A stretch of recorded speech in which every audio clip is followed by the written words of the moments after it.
It's okay. Off your mic, it's okay. Off your mic, Chai! Now wow, people wey suppose talk truth to power don't off mic.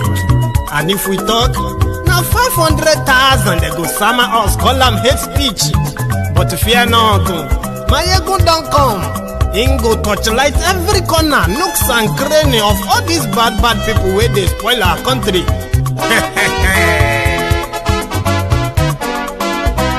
So my people make we laugh, oh, yo. My ego don't come, oh, yo. My people make we shout, oh, yo. My ego don't come, oh, yo. My ego don't come, man of the masses, oh, yo. My ego don't come, oh, yo. My ego diary politico, oh, yo. My ego don't come, oh, yo. This one not the off in mind, oh, yo. My ego don't come, oh, yo. Can in the touchlight every corner, oh, yo. My ego don't come, oh, yo. Okay, some people be they holla say they want the power. Chai, them be promise us say we go get light and power. Nah. Them hustle so they can't get the power.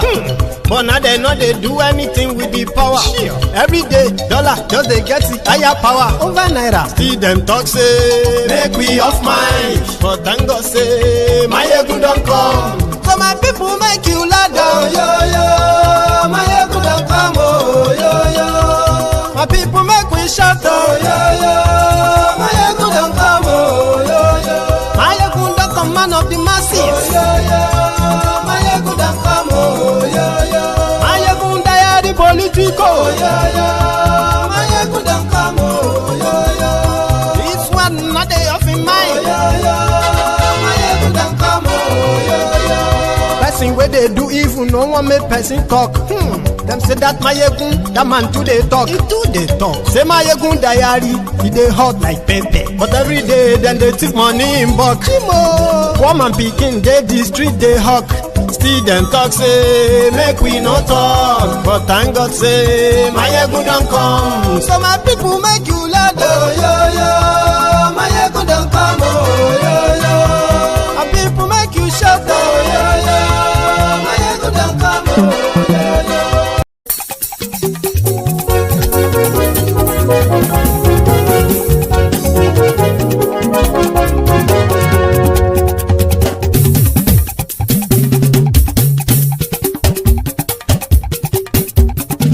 Mayegun làwa mọ̀ làmọ̀ tó dòdòdò. Mayegun diary Mayebi number one. Mayegun làwa mọ̀ làmọ̀ tó dòdòdò. Mayegun diary Mayebi number one. Mayegun ti dé o ọ̀rẹ́ ara ìlú. Mayegun diary Mayebi number one. Lórí Facebook lórí YouTube. Mayegun diary Mayebi number one. Gbogbo bó ṣe ń lọ ni Mayegun já wa sí. Mayegun diary Mayebi number one. Àṣírí ọ̀jẹ̀lú kì í bò níbẹ̀ o. Mayegun diary Mayebi number one. Bó bá ṣe eré àní Mayegun máa wí. Mayegun diary Mayebi number one. Ó sì tún ṣe eré wàá gbọ́ níbẹ̀ o. Mayegun diary Mayebi number one. Mayegun diary politico. Mayegun diary Mayebi number one.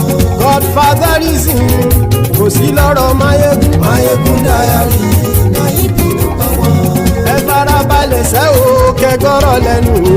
Mayegun diary Mayebi number one. Àní Mayegun làwa mọ̀ tó dòdòdò.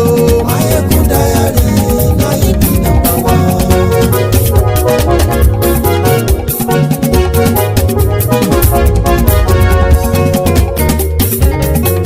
Àní ẹ̀sùn ràkì. Mayegun ti dé. Mayegun ti dé.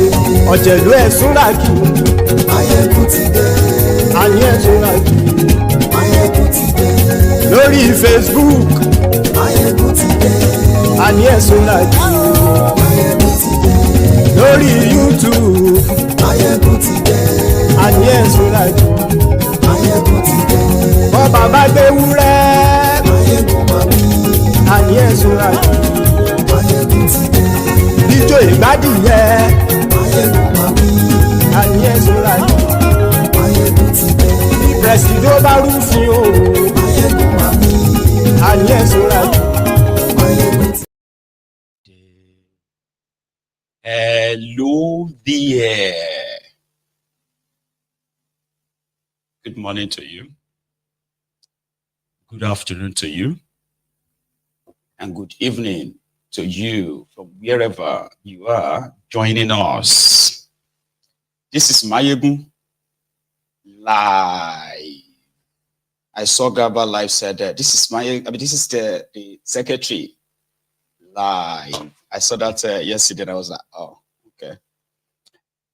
Thank you so much for joining me, brethren. And as usual, read the caption of this broadcast. Read beyond the caption of the broadcast, by the way. Read the description of the broadcast. Like it. Share it. Invite your friends. Invite your not so friendly friends. Tell them all that Máyégún today, the Máyégún is live. And if you have done that already, again, I want to say thank you to you.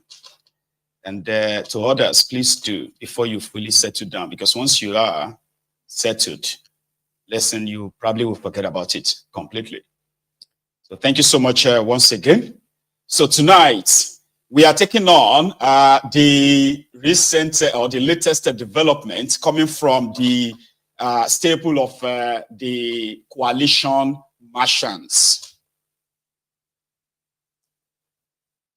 So those of you who have been calling for coalition, which means people, the opposition have to come together if they want to rescue Nigeria from the arms of APC. The last time, a lot of people said the reasons why APC got away with their rigging machines was because there were no enough, polling unit agents, so to say. They said there were not enough hands to help secure especially the obedience and their votes. That in so many areas where the APC, either destroy the obedience vote, that's Peter Obi, or rig the election totally in favor of APC. Egbekegbe was due to the absence of, polling unit agents, as well as other supposedly recruited, monitoring team to prevent any form of cheating. So some of them, some of the obedient and other observers have been saying the only way that the APC, Egbekegbe, can be challenged genuinely and possibly dislodged, right, in any election is to have collaboration with all kind of other opposition groups. But Nigeria is a place where what you have is not a real opposition, but controlled opposition. Opposition whereby the ruling party actually have their own molds in all the political parties. And therefore, they are there to sabotage any effort and every effort that could possibly, right, whittle down the influence of the APC, Egbekegbe rigging machine. All these are the utterances of people who believes that an election can actually get rid of APC, Egbekegbe, okay? So the obedience, Peter Obi won the last election, free and square, except for the fact that the compromised umpire, INEC, led by the Momodu Yakubu, the man that is believed to have sold the election to thiefnubu. Thiefnubu himself once bragged that he bought the election, he paid for it, and therefore he can do whatever he likes. That's what a group of northern leaders or Islamic leaders who met with him said last year. However, the talk of opposition coming together to form a coalition has been the front burner. But like I said, what you have in Nigeria is not opposition, but controlled opposition, where the supposed opposition are pretty much in bed with the ruining party. To the obedient, if the election wasn't tampered with at the last time, Peter Obi will score nothing less than 10 to 12 million votes. That's to the obedient. And the reason why Peter Obi stands out among his own, for his own supporters and even admirers alike, is the fact that he is not like the corruptly drenched political class of that contraption. So he won the hearts of young people and even older people alike. That a lot of people believe that if he was, this is what people are saying. If he was possibly in a kind of like a coalition with Atiku, there is a chance that you will not have this thiefnubu that you have today. But others are saying even the division that led to the split of votes, as they call it, the split of votes is orchestrated as well by the same thiefnubu, even when he wasn't in power. Now, let's cut a long story short. Talk of coalition means, especially to you, the obedient, you would have to deal with the good, the bad, and the ugly. So others are now beginning to take position like, no, there are some characters that they would automatically, right, distance themselves from Peter Obi if he is to be seen with this and that or this or that character. At the top of that list is El Rufaya, the Kaduna Little Finger, the evil man that is now pretending to be in the opposition, rallying the opposition together and all that. So the obedients are currently also divided, by the way, especially when they heard that,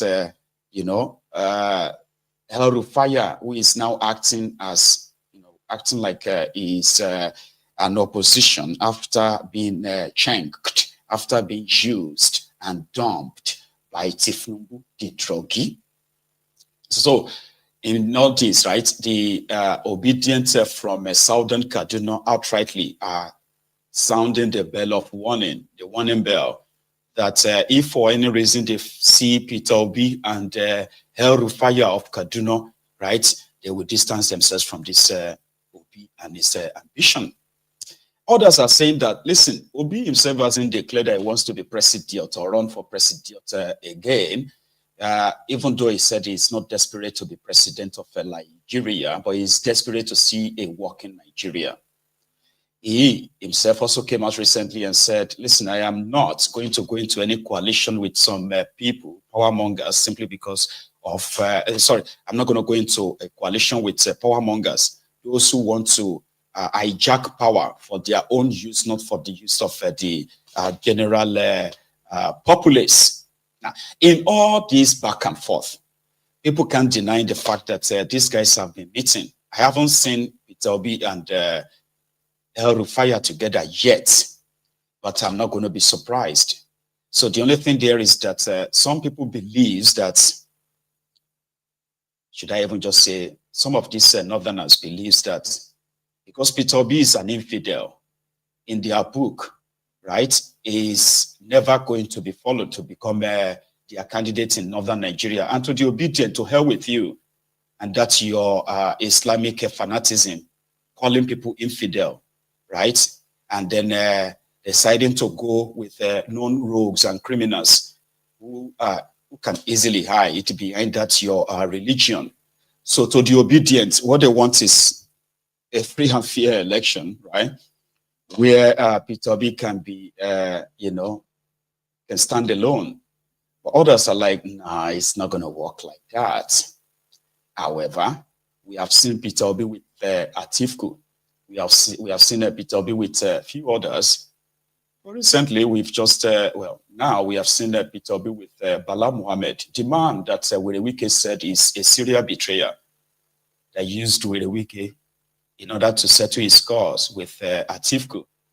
Now, Werey Wike, Bala Muhammed happened to be one of the people that got Werey Wike mad, that has got into that state of mental disorder that seems to be like incurable as we speak, until he finally burned down the entire PDP as he promised as well. Now, Peter Obi was seen in Bauchi earlier today, and he was visiting Bala Muhammed. Now, Bala Muhammed, who is also a thiefnubu, says to G, came out and said, listen, right? You, Mr. Peter Obi, you have been so consistent, and anybody who wants to say there is any other opposition figure in Nigeria that is more popular than yourself, that person will be lying. According to him, right, Peter Obi is the face of opposition in Nigeria, and therefore everybody should possibly just rally around him and be behind him, which means if Peter Obi has been able to break into the middle belt of Nigeria, part of the northern Nigeria, broke into the east, own the eastern part of Nigeria, and at the same time, most of the Niger Delta part of Nigeria, including the southwest part of Nigeria, where thiefnubu comes from. So the only space where they rigged the election for, according to him, where they rigged the election for thiefnubu last time was the northern part of Nigeria, where the result was written. Now they are full of regrets that they regretted, in fact, pushing this their Muslim agenda. How many of you remember when I said that, you see this whole coalition thing led by El Rufaya? I wouldn't say it's led by him, he's one of them, okay? So people put out a theory where they said, if you look at it very well, like the antecedent of El Rufaya, the Kaduna Little Finger, this whole idea of their coalition thing to stop thiefnubu might not actually be about thiefnubu, but about this Peter Obi, to stop him, possibly drag him into one fake coalition arrangement, and then make an agreement to say, okay, you know what, just say that you are not going to, you are going to abide by whoever is choosing among us as the candidates, stuff like that. But it seems like it is playing along that line so far. But we are going to go to Bauchi, okay, where this meeting took place and the engagement and what transpired as well, okay? So to those of you who, in fact, let's put it this way. It's a two-way thing, okay? I don't believe in that contraption, and I don't believe in your charade election, and that is why I would never encourage it. But for those of you who are willing to be used, there are some certain things that you can also possibly put forward that can make your expectation a little bit realistic. Those who want to come together to form a coalition to remove thiefnubu in 2027 or wherever, right? They must actually start now. Start now, where you begin to challenge this systemic rot, a compromised system, which indeed has the entire thing rigged even before the first ballot is cast. So before you cast your first ballot, the entire system, starting with your fake constitution to your fake electoral act, to the selection process of those who are going, the umpire, those who are going to conduct your fake election as well. So if you look at the entire thing, it's so rotten that nothing has really changed.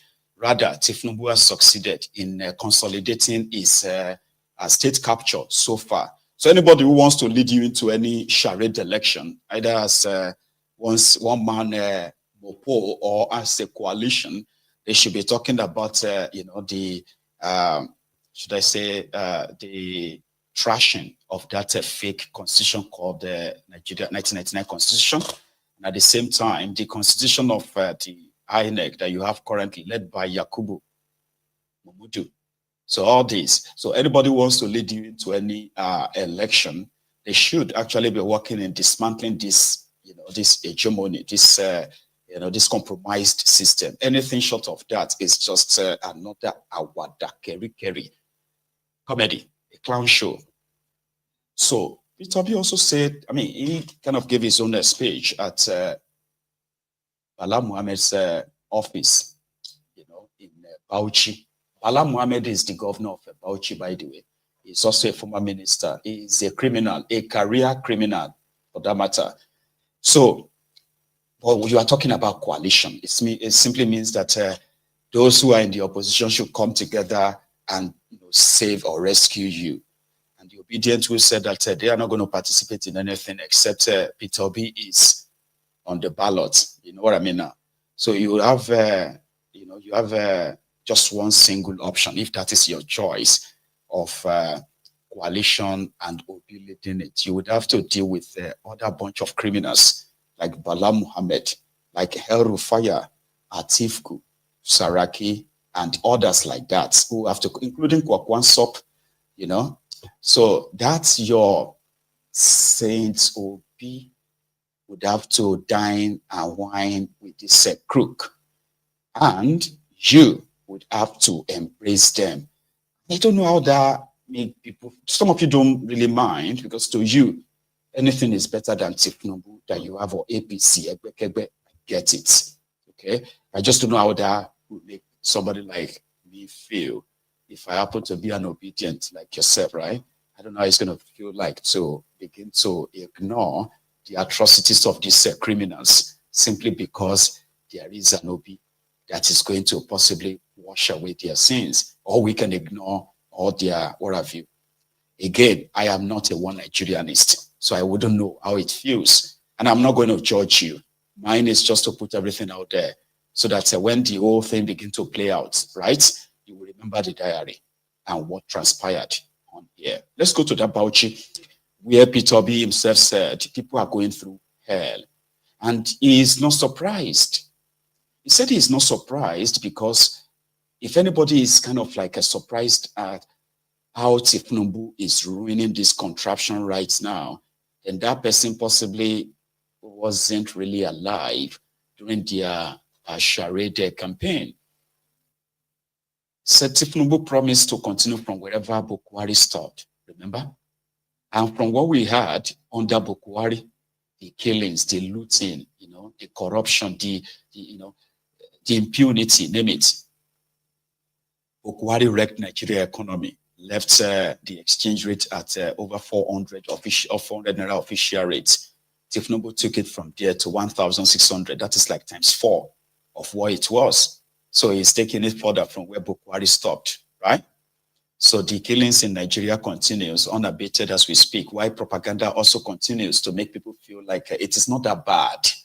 Yeah, people are dying, and so people are still starving, hungry, and the cost of living crisis has now kind of like become unbearable. But the APC, Egbekegbe, keeps pushing the agenda, the narrative that it is not that bad. You know, imagine where you had a bag of rice for 27,000 naira just under 2 years ago, right? And today a bag of rice is over 80,000 naira. But remember, when thiefnubu first took over, a bag of rice jumped to over 120,000 naira.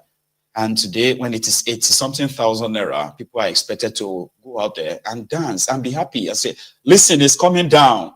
You should be happy that things are coming down now. Forgetting the fact that under 2 years ago, right, you could possibly fuel your car with 15,000 naira, fill your tank of your car for 15,000 naira. And today you will need more than 80 to 100,000 naira to fill the same tank. But if you go out there and Dangote is now selling a liter of petroleum for 950 naira per liter from 167 naira per, so, you know, I don't know. So from 1,200 naira per liter, remember it was initially under 2 years ago, it was 167 naira per liter, right? Then this happened, jumped to 1,200 naira per liter, then came down to 1,100, 1,000, now 950 naira per liter. Why won't you be grateful that you are paying times 4 for the same liter of petroleum what you used to pay for it under 2 years ago? So you should be happy. It's coming down. It's now 950. So yes, everything is coming down. So this is it. So thiefnubu has done so well enough that to take you to probably where you never expected to be, and that's where you are now. So similarly, when a dollar is exchanged for 410 naira to $1, just less than 2 years ago, officially, black market was about 600 naira to $1, right? Today, a dollar officially is 1,600 naira to $1. It's coming down. They will say, it's coming down. It is now 1,540 naira. Let us be happy. From 400 naira to 1,500. So that is how they roll, okay? So when Tinubu took over the reign of, when he hijacked the government of Nigeria, inflation, right? Inflation was at 22%. Today, inflation is over 40%. But they just did the abracadabra. They said, oh, inflation is now back to 24%. Food inflation, right? Food inflation was somewhere around 23, 24% before Tinubu took over. By the time Tinubu took charge, up to now, right, the food inflation is more than over 100% today. Officially, they say it is 44%, which is a lie. Abi, if a bag of rice was 27,000 naira in 2023, and a bag of rice is today 90,000 naira a bag, is that a 44% increase? Is that 44% inflation? That is more than a 200% inflation. But again, you should be happy it's coming down. So Obi and Bala in Bauchi. It is a long watch. Kindly watch this. We are going to start from that. For personal interests. You see, the government in power relish in being undertakers in different parties. We will use knowledge, tact, and strategy to transcend all this, to go beyond their estimation in such a manner that we'll come with a framework that will give you as latitude to actualize our collective aspiration of providing good governance to Nigerians, irrespective of the bad interferences, permutations, or plans of those people who think that they can scuttle democracy through all the means that is in their hands, through the power of coercion, or even interference in the judiciary and so on and so forth. We will transcend all that, and that's the plan. Thank you. Platforms to resolve the problems in Nigeria, looking at them from different political parties. Thank you. We just started a discussion. You can't consummate a marriage in one day. You have to meet and talk. We just started, I told you we've been talking. We just started talking. But the most important thing is that our talks centered on issues that bother the ordinary Nigerian. We want to see a Nigerian where a child of nobody will be somebody. Because we are once child of nobody. When I was coming here, she was telling me her background, what the parents used to do, how she grew up and was able to go to Federal Government College and became a minister. I used to go to school in my own parents' car, same school with the driver, my mother's driver. The children were in the same school. Today is all finished. We want to give a Nigerian child a hope, a future to live. That's our discussion first. And when you find all this is working together, you remove all those elite conspiracy of tribalism, religion, all sorts of things they used to measure themselves. We want to see you now as a competent person who have the capacity, compassion, no longer telling me the reason I have to follow you is because you're from here. We have voted tribe. We voted the religion. We now want to deal with competency, the capacity, and compassion. Because we want to move the country forward. So this is our discussion is ongoing. And I'm sure, my sister, you'll be part of it. We want people like you to thrive. No longer what we're doing here, where people get up and say, no. We want to empower women as well. They should be able to hold 25% effectively in our political consideration and corporate world. Because women are engine of growth. They care about family. These are things we want to do. But that's going forward. Thank you. Frankly, the government of APC under the president's regime has done very well. Because remember, when the president was campaigning, he said he would continue from where Buhari stopped. And if you check it, Buhari stopped the dollar at about 400. It's now 1,006. So it's not very well. The rice was about 30,000. It's not over 100,000. Beans was about 40,000. It's not over 100,000. I can go on and on. Everything have doubled and tripled. Fuel was about 200, 300. It's not over 1,000. So you can say the government has done very well as they promised. And that's what we must all know now. The government has just said, we are coming together for the future of this better society our children will live in. It is not about ourselves again. We have been wasted enough time in this country. We now want to invest. Yes, you're right. I'm just like Indonesia. I want Nigeria to be like an Indonesia. A president was sworn in Indonesia in 2014. Another one was sworn in Nigeria in 2015. So two governments came in. By 2024, 10 years after, that government in Indonesia moved their GDP from about 800 billion to 1.5 trillion. Per capita from about 3,000 to about 5,000. In our GDP in 2014 was over $500 billion with a per capita of almost 3,500. By 2024, we were down to GDP of $200 billion and per capita of below $2,000. That is the difference. So if I wear this, I'm wearing it out of, this is where we want to go. We want to have improvement. We are a country of about 213 million. Indonesia is about 280 million. They have about 4,000 universities. We have less than 200 universities, less than 5%. I can go on and on. I traveled to Indonesia with two of my colleagues who are Muslims. And I asked them for after 1 week of visiting everybody, including the former president and everything, did you see one Almajiri here? No one. Reason, they invested in education. I have been and financed and supporting about 3 Almajiri schools now, am I right? Up to 4 of them. And there I found the most brilliant people in the world. Young kids in their 10s were able to memorize the Quran. If they can't go to school, I'll take school to them. Because they will take their engineering there. They will learn, they will become doctors from there. They will take everything from there.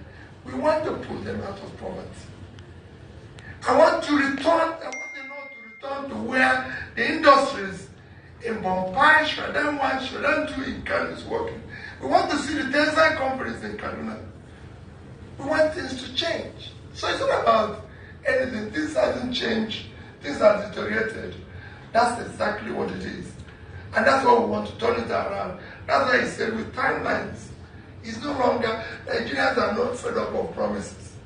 We want to invest in critical areas of development, education, health, and pulling people out of poverty.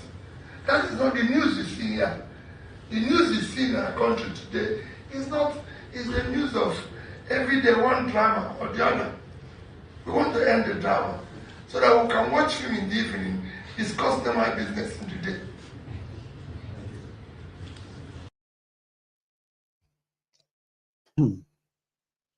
Peter Obi with Bala Muhammed.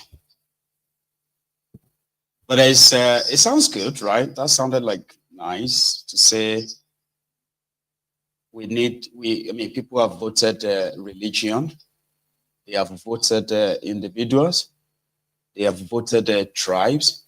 So it is time for them to vote competency, character, and all that stuff, right? I'm not going to say that Peter Obi is naive of these guys. You know, I'm not going to really say that, but there's something we should point out. He's talking about building Almajiri schools, you know. He's built 3. Jonathan built over 1,000 of such schools. Blocks of a classroom for the Almajiris across the 13 Sharia states of northern Nigeria. Guess what? It was after he visited the Chena Emir of Bauchi or something in 2015.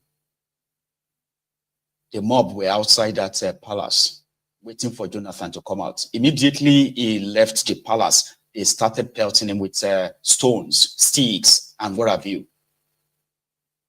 That was a man that indeed, and the only person, right, who has actually shown beyond just talk, shown commitment beyond just talks. He built schools, make them free. And the Boko Haram and their sponsor and in northern Nigeria said, good luck, Werey Jonathan was planning to convert their children to Christians. That's why he's sending them to schools.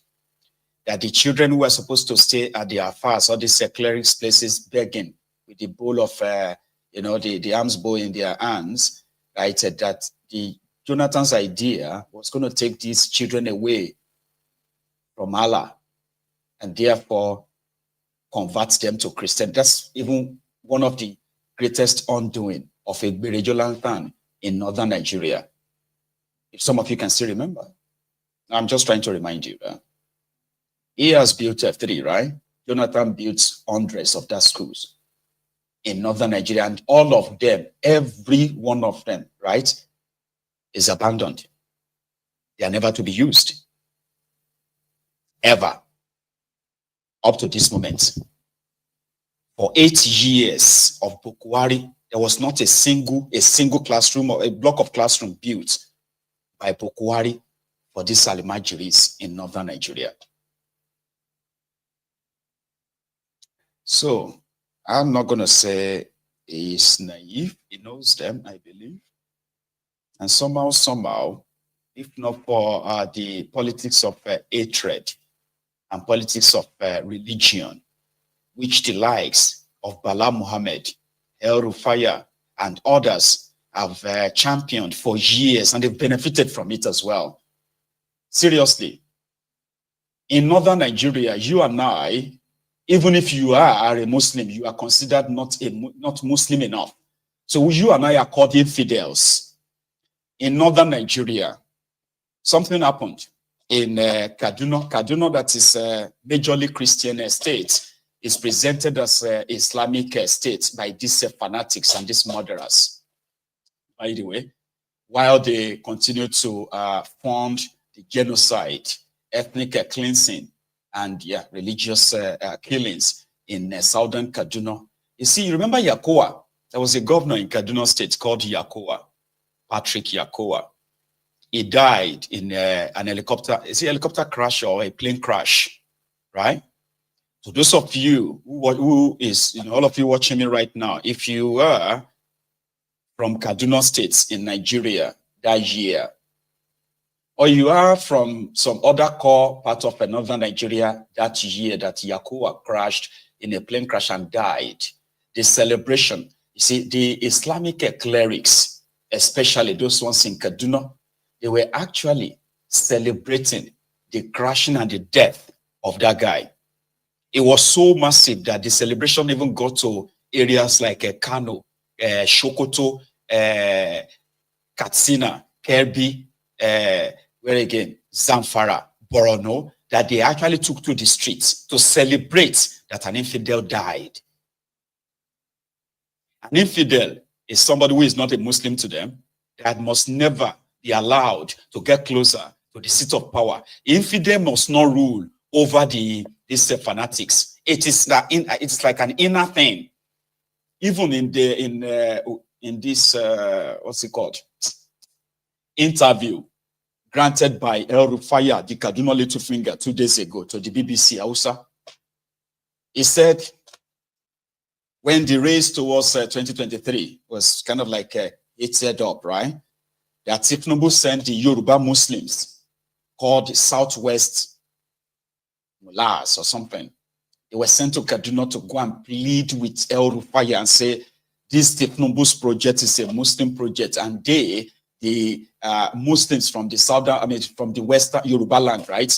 They are supporting this thiefnubu, and they believe that the only person who can help them champion that cause in northern Nigeria was El Rufai, the Kaduna little finger, the evil man, right? And he told them that, but thiefnubu wasn't a Muslim, a real Muslim. He said it in that interview. If you have not heard it, right? It is in Hausa. That's why I didn't bring it here, It's not worth it. So in Nigeria, in northern Nigeria, it is purely about religion, never about competence, never about a character, never about what you have to offer. It is mainly about religion first. Everything else is secondary. And this Bala Muhammed is also an agent of that. So I have seen some of them who have said that the only way Peter Obi can become your can get closer to power will be to be a vice president. So somebody from northern Nigeria who is a Muslim. So again, I'm not going to say, I'm not going to probably, emphasize more on the possibility of his naivety. But we are here to see how this is going to play out at the end of the day. You see, to those of you who knows that you have to mingle with the bad, the good, the bad, and the ugly. Indeed, if you want to probably take power, well, we are likely saying the same thing, that, you see, the destroyers of this contraption, those who have destroyed this Nigeria, including those who have benefited from the rot, right? They must never be part of the solution. But if for any reason you believe that they can put Obi at the top and these rots, these rogues can be at the bottom, all that matters is just to get the power. After getting the power, you can do whatever you like with it. So that will possibly kind of negate the beliefs that those who contributed to this rot would never be part of the solution, in my own book. All right.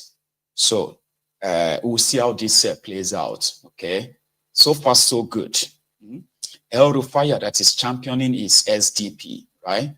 He has attracted, what's that guy's name? The Abacha's henchman, Al Mustafa, right? And they are the APC, Egbekebe. They are doing their best as well to kind of like downplay the significance or importance of El Rufai's opposition crusade to them, right? Thiefnubu is a strategist, that wherever they are trying to form any coalition, you will see Thiefnubu's men within. And I agree, not as a strategist, but the fact that you have a compromised system where majority of those who claim to be opposition in Nigeria are pure controlled opposition. Majority of them are in bed with thiefnubu. And thiefnubu is somebody who believes that whatever money cannot do, more money will do it, right? So Obi can't go it alone. I agree. But at the same time, he can also be compromised enough that at the end of it all, those who is going to mingle with, who are going to offer their supposed strategy, they will be offering him Thiefnubu's strategy, Thiefnubu's idea of what an opposition should be like, on and on like that. So the rest of you, right, would then be possibly, a willing tool that they are going to need to validate the coming rigging. So if you want to go into any election, apart from this, your coalition that you are forming, if you want to go into any election, you can't go into any election in the current setting. No, you can't. Except if you're just deceiving yourselves, willing to waste your resources and even people's lives. So if opposition that cannot shut down the entire contraption demand for the change in some of these laws that will possibly, guide your election, there's no point in going into any goddamn election at all. But that's for me. That's why I won't go into any. But for those who are preparing to hear some of the tidbits of information you need to have an idea what your 2027 charade is going to look like. And I will be here to keep record again. This morning, the Akwabiole Senate, they have taken their shenanigans to another level. Yesterday, or 2 days ago rather, when Natasha reported Akwabiole to the Interparliamentary Union of the United Nations, right?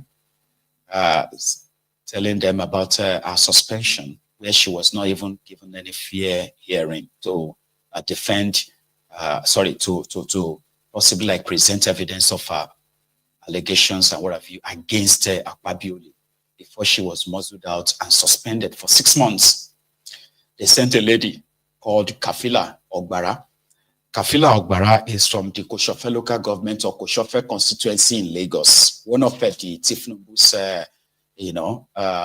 stooges. She was sent. She's a member of the House of Representatives, not a member of the Senate. So how could you send somebody from another chamber to go and defend the action of the upper chamber, right, where she is not a member of? But she did go to the New York. She wasn't allowed to address the, the room, but she eventually delivered a prepared speech, speech. She delivered that to the press, saying that Natasha wasn't suspended because of her sexual harassment allegation. She was suspended for being unruly, insubordinate, and what have you, right? So Ogbara said other things just to kind of like protect Akwabiole. Today, at the National Assembly Senate, decided to move a motion for vote of confidence, to move for the vote of confidence in Akwabiole, the Randy Akwabiole, the sexual assaulter, the predator Akwabiole. All of this to cover up something. Now, there was no allegation, there was no investigation carried out.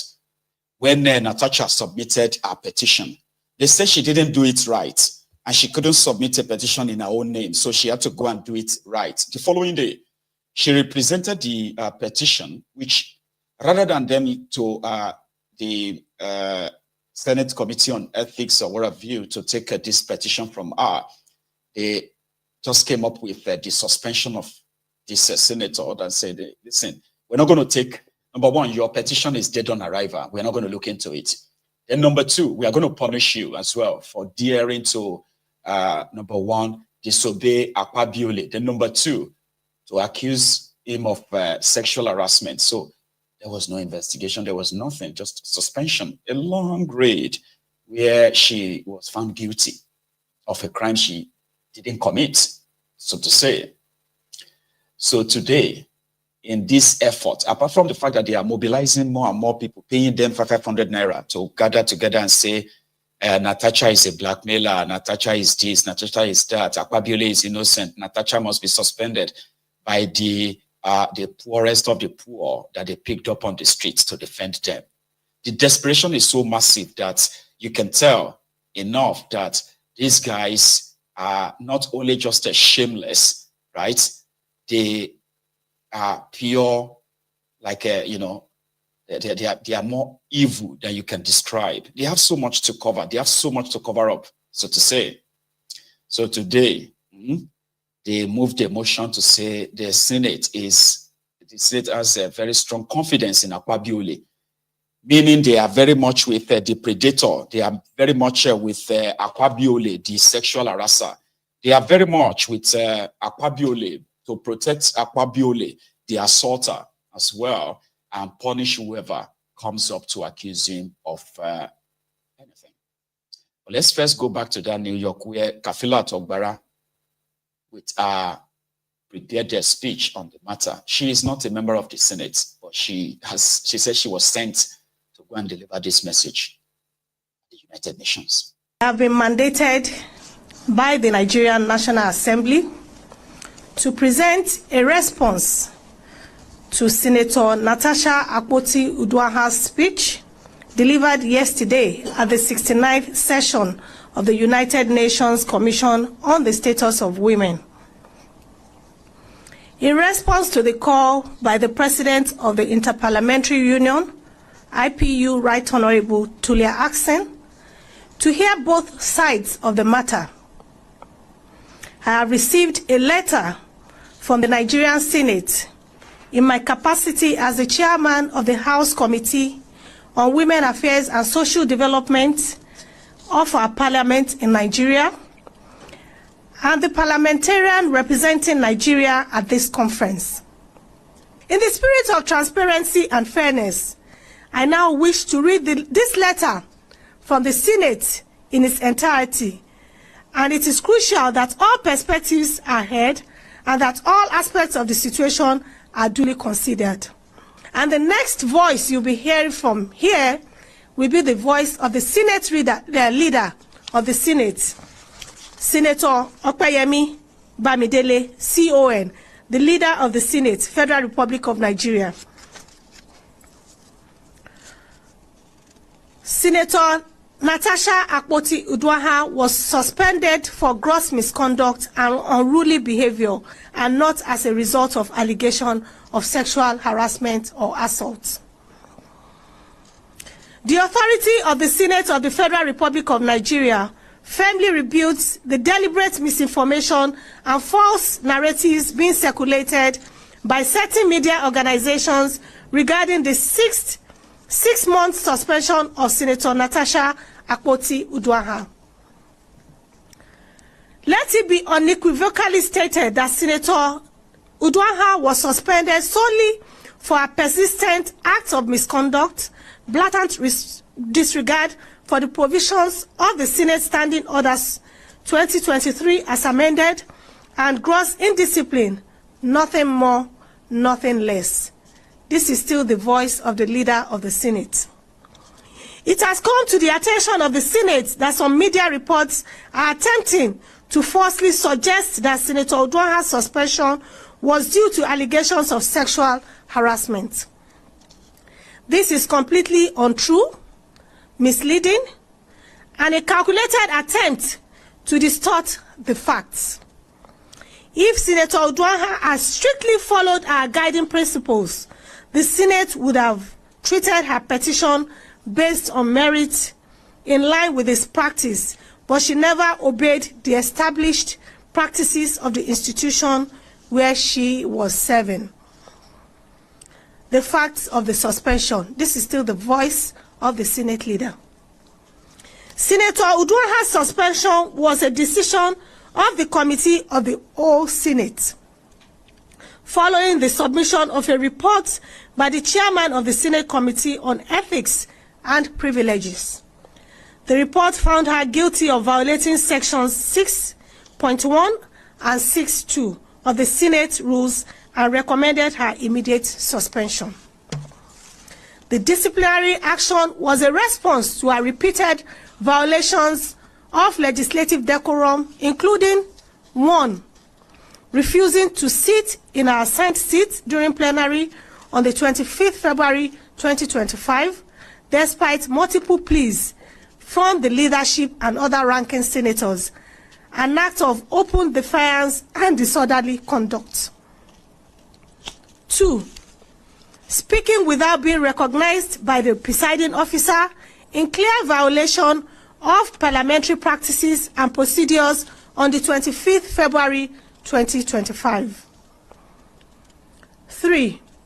Engaging in unruly and disruptive behavior, obstructing the orderly conduct of Senate proceedings. 4.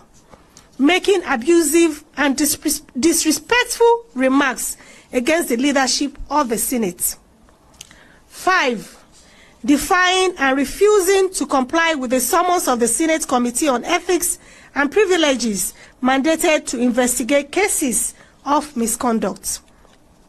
These actions represented a direct challenge to the authority of the Senate and a violation of the Senate Standing Orders 2023 as amended, that govern the business of the Senate and the conduct of its members. The disciplinary measure was therefore necessary and justified to restore order and uphold the integrity of the Senate of the country's foremost democratic institution. This is still the voice of the leader of the Senate.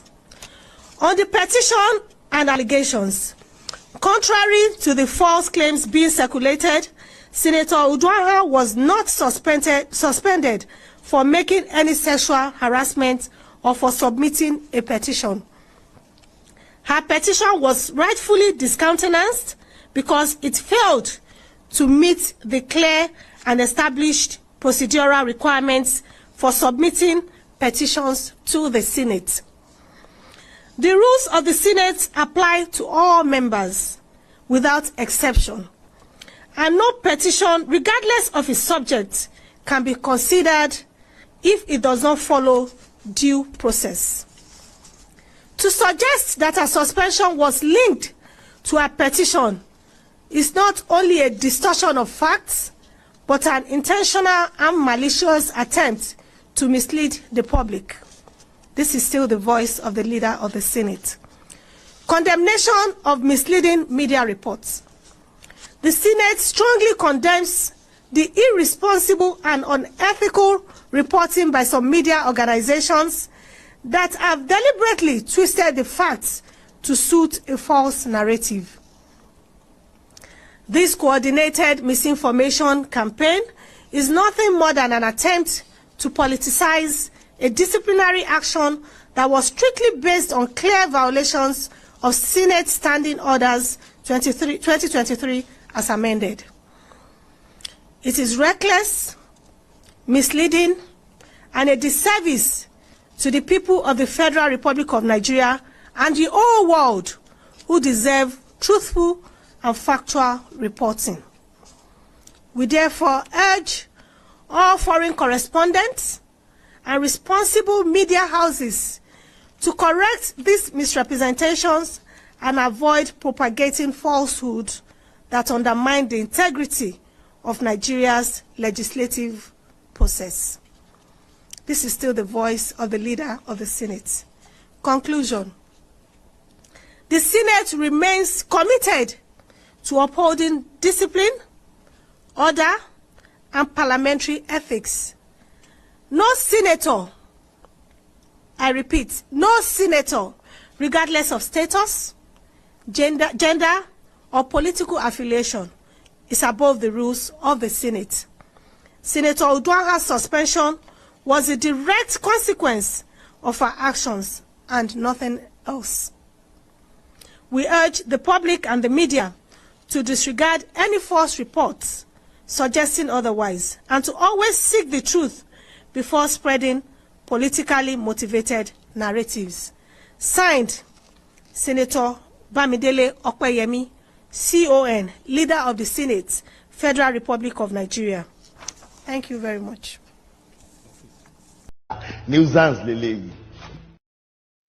So it's not, like I said, they sent her, and it's Okweyemi Bawodele that wrote the rebuttal. And since the IPU said they wanted to hear from the other side, maybe that is what they wanted to hear from the other side, by saying that because somebody disagrees with the sitting arrangement, you now suspended her for 6 months. Does that make any sense? Sit down there. Don't sit down there anymore. I'm moving you to that side. You have to go and sit down there.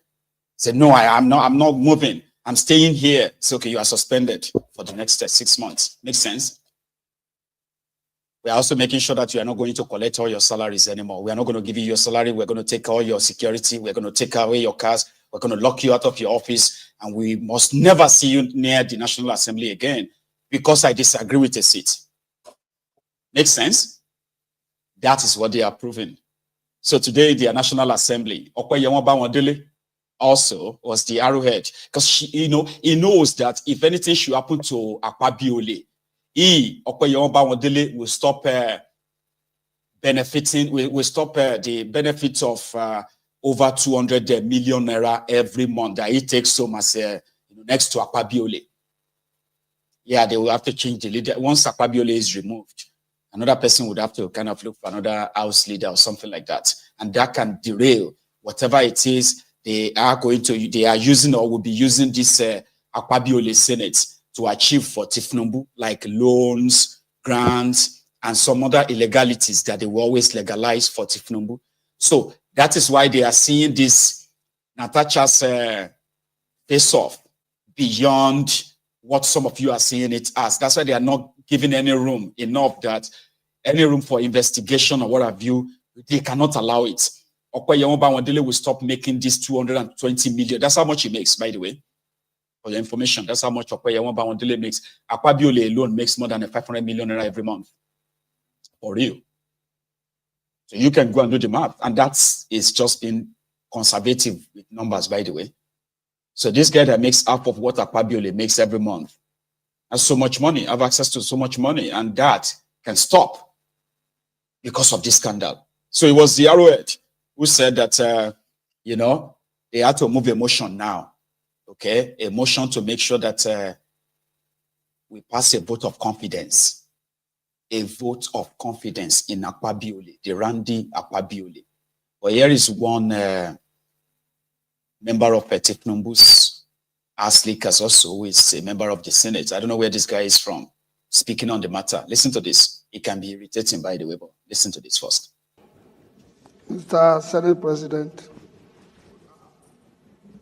my distinguished colleagues, my name is Senator Ade Fadaunsi from Osun East.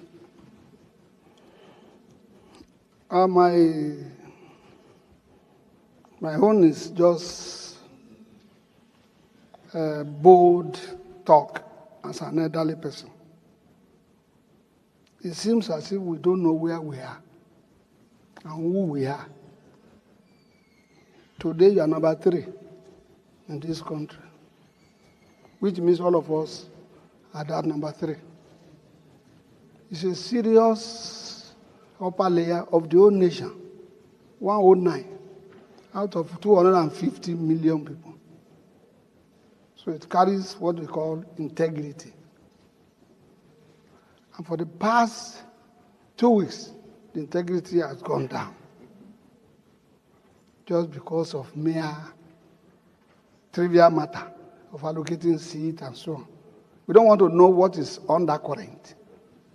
God so kind, those people who push you to assist, they have confessed. And I have prayed for him that may God forgive him and Jubril for pushing you to have mercy on who. God even said, I will have mercy on who I will have mercy on. Not everybody. And it has even taught you a lesson. You have to look at the whole issue critically before you even act. Today, everywhere, including Berekete Radio, calling number 3 to come and explain things. Just a radio that we licensed. It's an insult. My own now is how to bring this integrity back. Once a damage is done, to bring it back, it's a long story. All of us must have to work hard. Within this period, we have to bring it back. As per the punishments attached, if I saw one of our leaders today sweating before channel, I said, issue of what? There's no other paper that. My own is that, how do we bring the integrity back? Because we are in a serious situation of tax law, where we are going to make tax law to benefit common people. How do they believe us? Fighting on seat. No. Mr. Senate President and the leadership, we have to call a spade a spade. We have a Bible here, and this is the first one to be given to us, followed by Nigerian Constitution. And we have a lot of lawyers here. Please, let us do our work seriously. And after that, we can be friends. It has shown you now that there is no friend. You don't have any friend, though. So, today, tomorrow, we don't know what will happen. The only friend to you is your wife and your children and God. We are praying for you, you will succeed, but let us face what we are here for.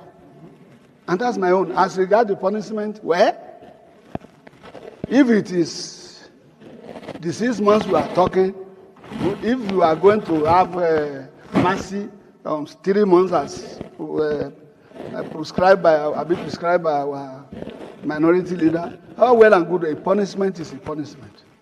Today, we don't even know what will happen tomorrow. Maybe the whole Federal High Court in Lagos and Abuja will be bombarded again. Let us do our work. Thank you very much. Mr. Agbalagba promotion. That's his own.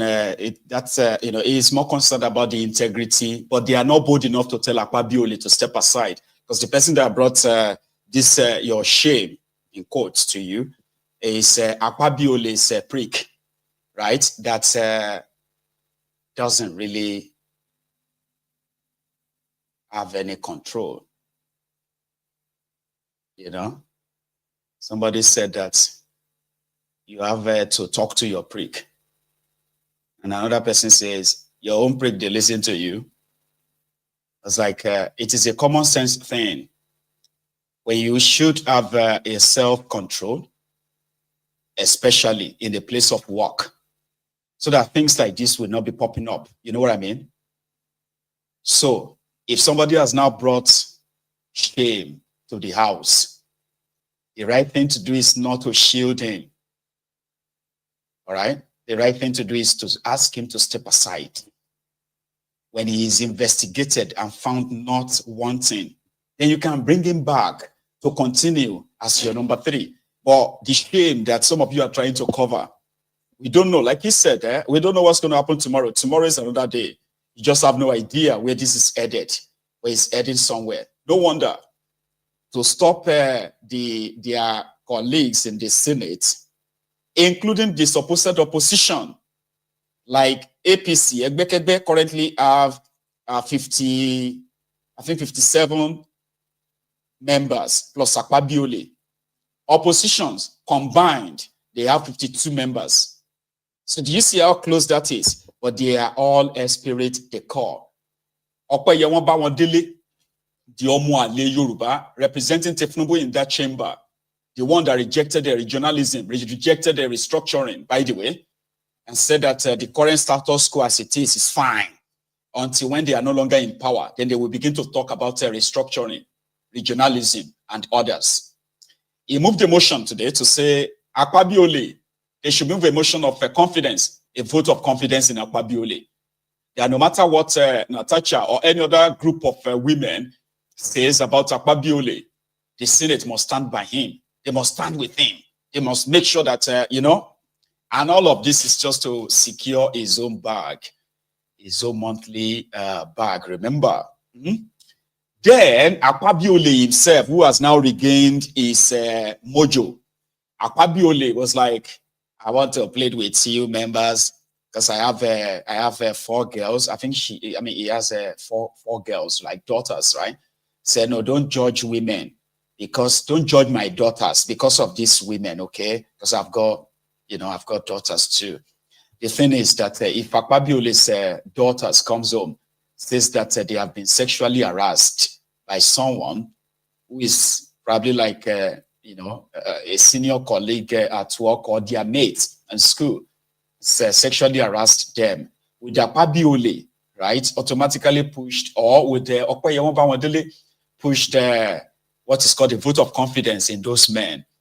Majority of these guys, right, they are like the Abeniluris, the executioner that is always so afraid of sword.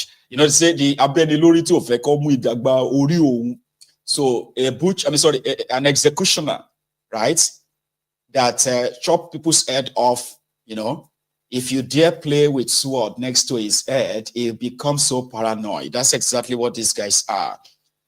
Now, the 2 clowns, by the way, Bawandele and Akpoti. Again, some of the critics have also said we have no right to even suspend a member of this parliament or this Senate. Again, I will leave that within the context of jurisprudence, as the courts will always speak to that. But it is very clear on our rules as to how far we can go. And we are not of the opinion that we are in breach of either the Constitution or any of our rules. Again, Section 60 of the Nigerian Constitution confers on this Parliament the constitutional right to regulate its own procedure. And Section 1, subsection B of our rules book also makes it clear by reiterating that constitutional authority granted to us by Section 60 of our rule, of the Constitution, giving us the right to regulate our procedure. And suspension, as far as we are concerned, is the only alternative to the kind of anarchy that the nation witnessed in the past, where members of parliament had reasons to shout, to get physically engaged with each other, to engage in acts of violence, to tear each other's clothes, and, do all manners of things. We are moving, thank God that we are moved away from that. It also shows that democracy is growing, nascent as it might appear to be.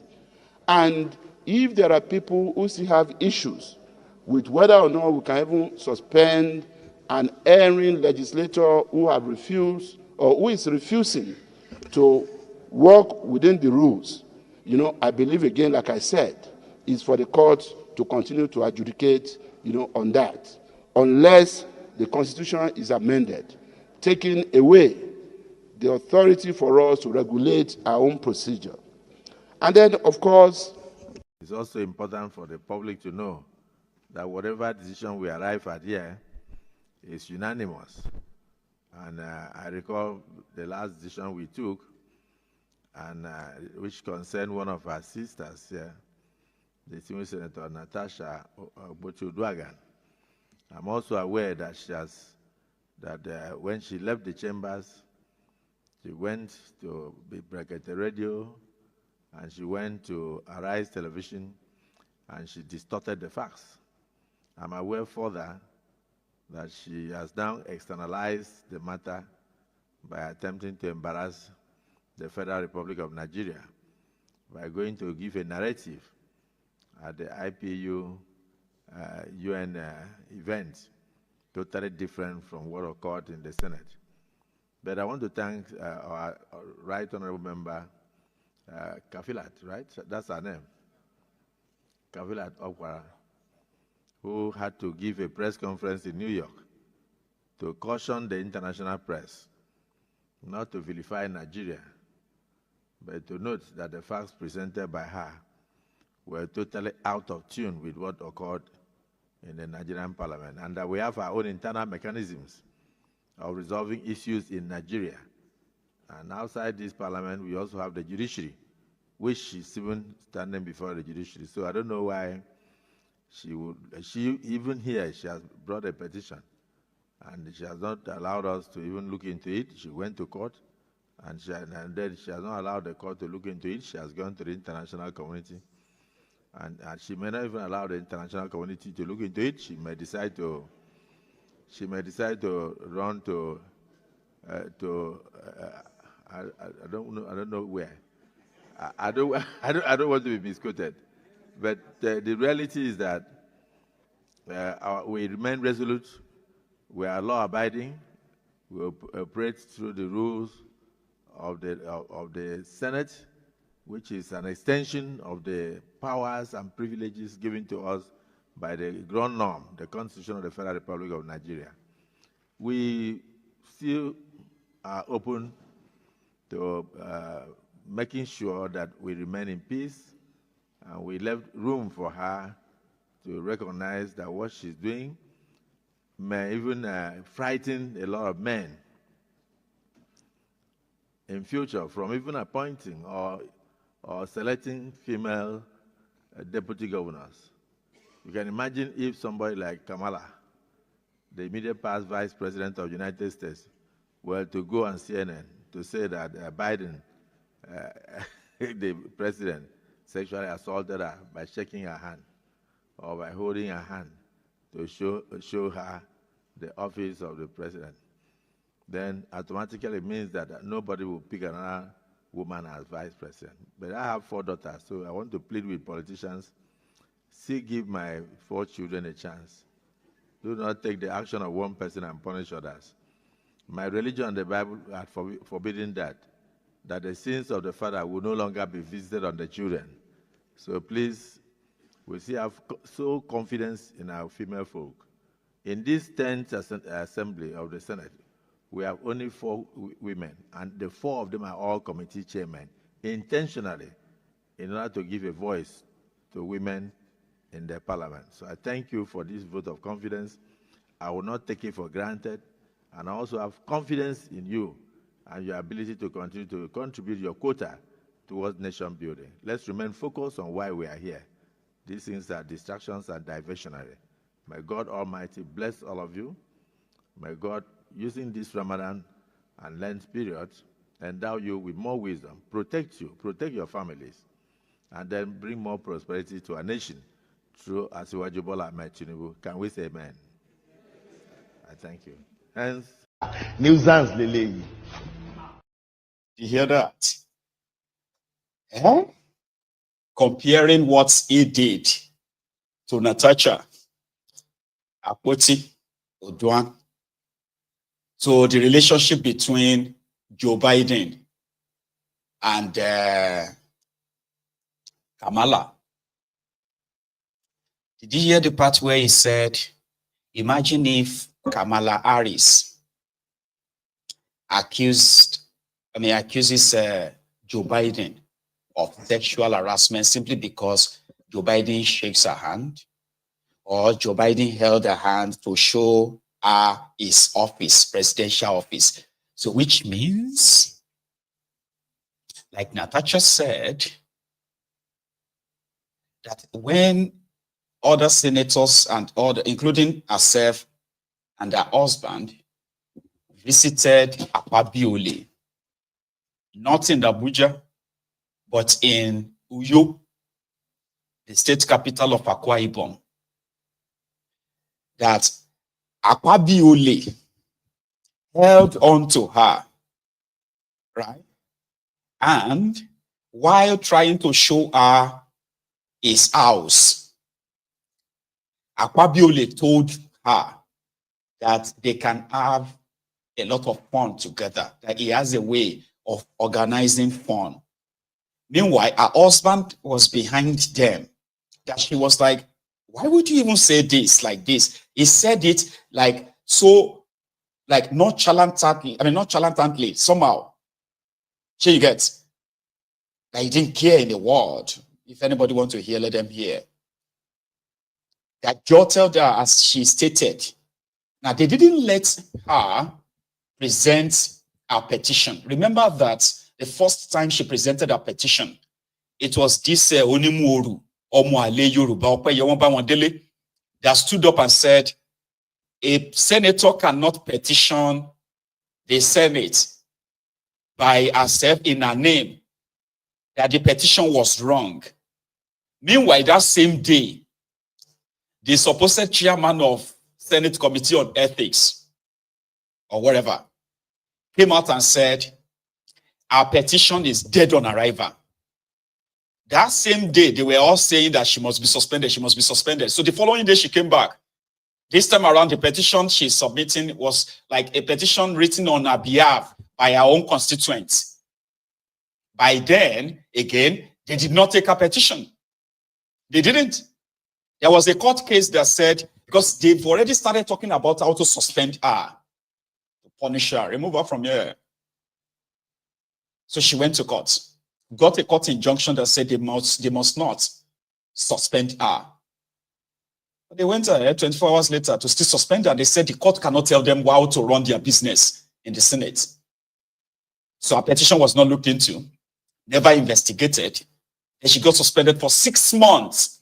And they all claim that it is because he did not accept the seat given to her by Akpoti. Why would you suspend somebody for 6 months because of seats? Nah, that's not true. That's a lie. It reeks of cover-up, and they kept saying that she should go and apologize. I mean, listen to this. On the one hand, he is suspended because he did not accept her seat. On the second hand, allegation against Akpoti is so massive that men will become so worried about giving women opportunities in politics. What are you talking about? I thought it was about unruly behavior, about seats. Right. So the whole punishment is about the fact that she boldly rose twice to tell all of you that Akpoti sexually assaulted her. And not just that, Akpoti abused his power and prevented her. Akpoti prevented her from doing her own duty as a lawmaker. These are the 3 allegations. So why are you trying to shut her up? Like, then they went to see her and told her, our own colleague from the same political party, people destroying people, they told her to go and apologize, write a letter and say you are sorry. Okay, which apology letter should Natasha write? The one that she rejected the new seat that Akpoti gave her, or she should apologize for the sexual harassment allegation against Akpoti and withdraw it? Is that the apology? Because I don't get it. I don't. So they needed to continue to remind themselves that we need to rally around this Randy predator as number 3 man in Nigeria. So we must use everything within our means to make sure that this guy doesn't go down. What stops him from stepping aside and volunteer himself, submit himself to the normal scrutiny to clear his name? Why is he so afraid of stepping down to get investigated? Why are they afraid of investigating him? Because they are all Randy, they are all predators, pedophiles as well. Even though Natasha is not an underage, but I know what I'm talking about. It is the house of predators, sexual predators, and their victims are many. You know, their victims are many. But let's leave. Oh, give me a sec. What happened to my? Okay. Sorry, I think I have lost the battery of my. What do you call it? Of my mouse, and I'm going to need that. So give me a sec.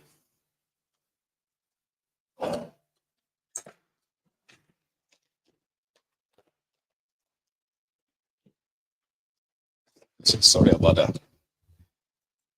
So that was how Akpoti got speared by his fellow Randy sexual predators, treasury looter, kleptomaniac, lawmakers, ass leakers, by the way.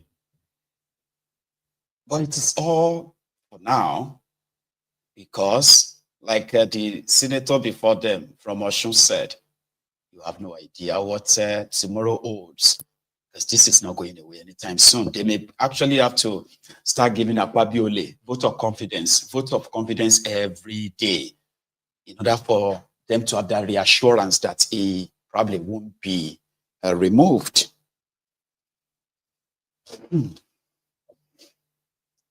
Let's go to River State, guys. Yesterday was the time that Werey Wike granted this media interview or chat. They call it media chat with some media guys in Abuja. And it was there not to talk about any developmental thing at all that they are doing as a government. He was talking more about the crisis in River State, where the Supreme Court of Nigeria has given them the upper hand. And he was talking about the removal of Fubara, seamless, simpleton Fubara. It was DF, Dele Farotimi, that actually calls seamless Fubara simpleton. Simpleton is, I don't know, I think it's kind of like a suiting, right? Okay. Now, seamless simpleton, Fubara, right, was to be removed. And according to Werey Wike, heaven will not fall. If it's removed, nothing will happen. If the House of Assembly feels like he has violated, removed. If he's removed, nothing will happen. He said that yesterday, but he said more, where he took on the Ijaws. Werey Wike fired the Ijaws in that interview that the Ijaws in River State have started speaking up and they are raging. According to Werey Wike, Ijaws are minority in River State. They are nothing. They are inconsequential. This idea of if Fubara is removed, that the River State will go up in smoke. They are going to bomb all the pipeline, the crude oil pipeline, blah, blah, blah, blah. Werey Wike said, I dare you. He called them minority. He actually called them, they are not just minority. He said, they are minority within minorities. Ijaws, like they are inconsequential. If Fubara is removed, nothing will happen. Part of that charts. The point I'm making, if you have committed an infraction of the Constitution and the Assembly deems it fit to say you should be impeached, let me tell you, politics is not played just like this. Is it the first person that people have threatened about impeachment? Don't you know what to do? What is all this hula value that they will impeach? And let me tell you, and I have heard people say, oh, if they impeach him, there will be breakdown of law and order. Rubbish. Hold on, rubbish. Nonsense. Which is just nonsense. Listen, nonsense. Rubbish. Tell me who are the militants? Who is not a militant? Who is born as a militant? No, tell me the person that's born the day you were giving birth. They say you're a militant. Rubbish. Who is a militant? Who is a... Wait. Rubbish. Anyway. He said he dares them. I think it's this part. He said, I dare them. And I have heard people say, oh, if they impeach him, there will be breakdown of law and order. Rubbish. Hold on, rubbish. Nonsense, which is just nonsense. Listen, nonsense. Rubbish. Tell me who are the militants? Who is not a militant? Who is born as a militant? No, tell me the person that's born the day you were giving birth. They say you're a militant. Who is not a militant? Who cannot blow at the pipeline? Why do you arrogate this power to a certain group of people? Ijaw people are the only people who can blow pipeline. What nonsense is that? Who told the Ogun people cannot blow pipeline? Who told the Koolu people cannot blow pipeline? Who told the people cannot blow pipeline? Why do we arrogate powers to people? There's nothing like that. Two. Who is the one doing the contract of the pipeline? Who is the one doing the pipeline contract? The sovereign. It's not an Johnson. It's not Tompolo. It's not Antica. They gave you now to do sovereign. You are the one correcting the Ijaw man. And they say Ijaw people are going to break pipeline. And somebody will hear that. That's crap. If look, the moment I hear that, to hell. How dare you threaten a country? How dare you? That push threat. It does not exist. And I have had. How dare you? How dare you to threaten a country? It just exists. See, who are you? Are you born a militant? Who told you that Koolu cannot bomb a pipeline? Who told you that it's only Ijaw that can bomb a pipeline? Who told you that the Oboboku can bomb a pipeline? Werey Wike. So he went on to call them the minority. Within minority, they do not have what it takes. It's just all noise, and he dares them. The first response from one of them on TV is, I think is the former president of the Ijaws, and then the current president of Ijaw that. All right, all from River State. Watch this. Thank you very much. You know, the FCT minister in person happens to be the former governor, the immediate past governor of River State. And as a governor of 8 years of Rivers State, which is also a state in the Niger Delta, we believe that it's well grounded with information that has to do with the Niger Delta region. That it is so disheartening that it is at this point in time we are coming to realize that it's lacking understanding in terms of statistics. For a governor that served 8 years in Rivers State to come out and say today that Ijaws are not majority in the Niger Delta is laughable. First of all, he does not embarrass the Ijaw ethnic nationality, but he has ended up embarrassing himself that as a former governor is not well abreast with data and information that has to do with his region and some of those that he governed for 8 years. Come to think of it, which ethnic nationality in Rivers State, in terms of number, in terms of local government, in terms of area coverage, is competitive with the Ijaw ethnic nationality in Rivers State? Then in the entire Niger Delta, he should make mention of a state that is an homogeneous state, that is made up of just one ethnic nationality, apart from the Ijaw ethnic nationality in the Niger Delta. So for someone to come and give unfounded stories, false story statements about Ijaw ethnic nationality that we are not majority in the Niger Delta, maybe it is a query where he came from that is covering just 3 local governments that is the majority. By virtue of the number of flyover that he has done in Equere land, he believes that Equere happens to be the majority ethnic nationality in the Niger Delta. We have given it to him. Equere is the largest ethnic nationality. Equere owns Rivers State. Equere owns Akwa Ibom State. Equere owns Edo State. Equere is in Ondo State. Equere even is in Delta State as majority. It is very, very appalling that a leader that has served Rivers State for 8 years will come to the media under the influence of alcohol to give people false statements. It's unbecoming. Those that owns him, his parents, his mother, his father, his ethnic tribe, should caution him. Anytime they found him or they know that he's under the influence of alcohol, he's intoxicated, he should avoid the media, so that he will not put his entire family, his ethnic nationality, into ridicule and laughter. How can a full-grown man that is a minister serving under him is even embarrassing the president that made the minister of FCT? If I were Mr. President, only that statement, I will fire him, because the man in question is trying to cause havoc in his administration. Let me tell you, the people of Ijaw ethnic nationality and the Niger Delta people has been maintaining peace. It's not because of Wike. It's because we have a certain president that we need to give the leader support in order for him to succeed. So if Mr. President will not caution his alcohol-inflated minister, the Ijaw ethnic nationality will have no option than to dare him and tell Mr. President and Wike that the Ijaw people knows what they are doing. If they are giving you their support, they don't look back. They have decided to maintain peace, to give Mr. President the enabling environment to govern and succeed. If the FCC minister is not comfortable with that, believe you me, the Ijaw ethnic nationality will help him to put the Niger Delta and the entire Nigerian nation into chaos.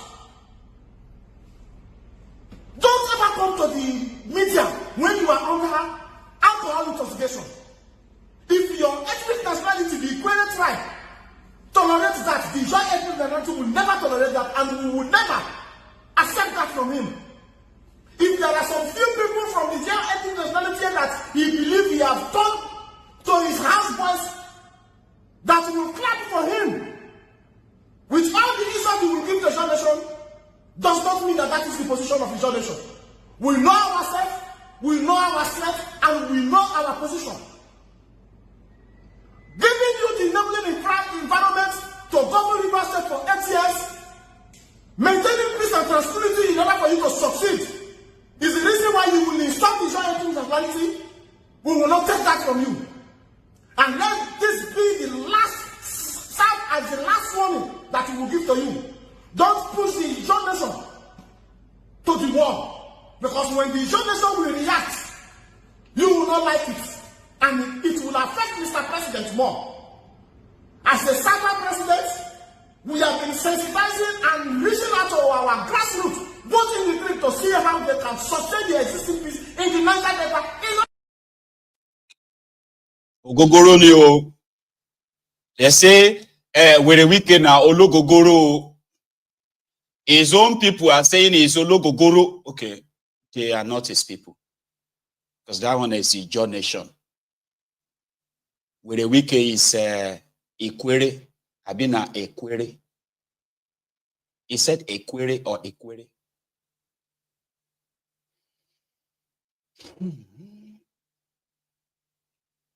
So they could smell the alcohol right through the screen. Somebody said that earlier, that I could smell the alcohol oozing from that screen of Werey Wike. Is it truly an alcoholic? Like, because I don't like mocking people who are suffering from devil or evil, something, like that. Alcoholic in a way, because almost everybody says that, and I'm beginning to believe that though, like he is an alcoholic. Some of the times, right, if you listen to him as well, you probably will be wondering the irrational behavior of his. It is so unbecoming of anybody who is like a governor or somebody holding any public office per se. So, here is another Niger Delta Ijaw youth leader, I think. We watched Wike insult Ijaw people. That will not make us have any issue with Ekwere people. We have them as friends. We respect their views. We respect their disposition. We know this man is just a fight alone, fighting the last fight. That is why he's amassing so much energy, putting everything into play, insulting everybody, trying to bring down anything. As a drowning man, he's drowning. Wike had dared us. Some years ago, he said, thunder, fire, Ijaw. I will send thunder to him. Because Ijaw nation knows the origin of the spirit of thunder. Since that time, we sent thunder to Wike. Look at him. Look at his physique. Does he look the same? Thunder is tormenting Wike now as we speak. The thunder is sent to us. We have sent it back to him. And it's tormenting him seriously. Let him send another team. I will send back to sender. We are peace-loving people. Where were the grandfathers of Wike when Ijaw elders fought for the independence of Rivers State? President Tinubu has the choice to choose between Wike and Ijaw nation. Let him be encouraging him to mess up himself in the public. Let him encourage him to be insulting people. But should the otherwise happen, they should not hold the leadership of the Ijaw nation responsible. And that is why he wants as many structures as possible to fall and die with him. We shall help him. He's frustrated and getting so desperate because the political economy of Rivers State is slipping off. Wike will not win. Government is not about individuals. One person cannot be more powerful than an institution. That is the statement we are making. We have not seen any error or crime committed by sin. And that is true son of the Ijaw nation, the INC shall apply every legitimate effort to support and defend our son. We have told Simlaye, follow the path of peace, be respectful. Don't behave like Wike, who will not even respect somebody like Paklak. Somebody who just died, and you are referring to Paklak as if it's his mate. Paklak should be Wike's grandfather. And when a man does not have respect for elderly people, you know that he has gone bananas. Somebody who has not turned into an ancestor, you are casually referring per clerk. Let society judge who is towing the path of peace. So that is the message from the Ijaws nation to a Werey nation. Because if I say everybody go get your own nation last. When we finish pretending about this one contraption called Nigeria, everybody could go back to where it come from. All of us go back to where we come from. I'll go back to Ijaws in Yoruba land. You will go back to what's that place called again? Abiriba in Biafra land. Another person will have to go back to their. Everybody go back to where they come from. Oh. Even if you are from the Benin, maybe we'll go get our own Benin nation too. Benin nation, or Biafra nation, or Biafra Republic, or Yoruba nation, or Oduduwa Republic, or Ijaws nation, or Yoruba nation. Everybody will go back to where they come from. When we are done pretending about this one Nigeria, this contraption, slowly but surely.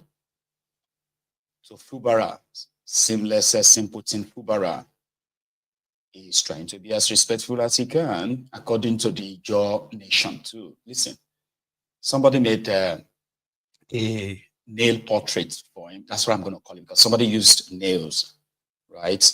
I said nails to make a portrait or an image of Ace, and that got him very much emotional. There are those who believe that they no bond them well. Remove Fubara, impeach Fubara for this river state. All right. May them try and may them start time. May they even announce they want to impeach him first. We'll see what will happen. But for him, he said he's not shaking. Our wonderful youths and women continue to be strong. At times you need to lose to win. We have not lost. At the end of the day, God will give us his own victory.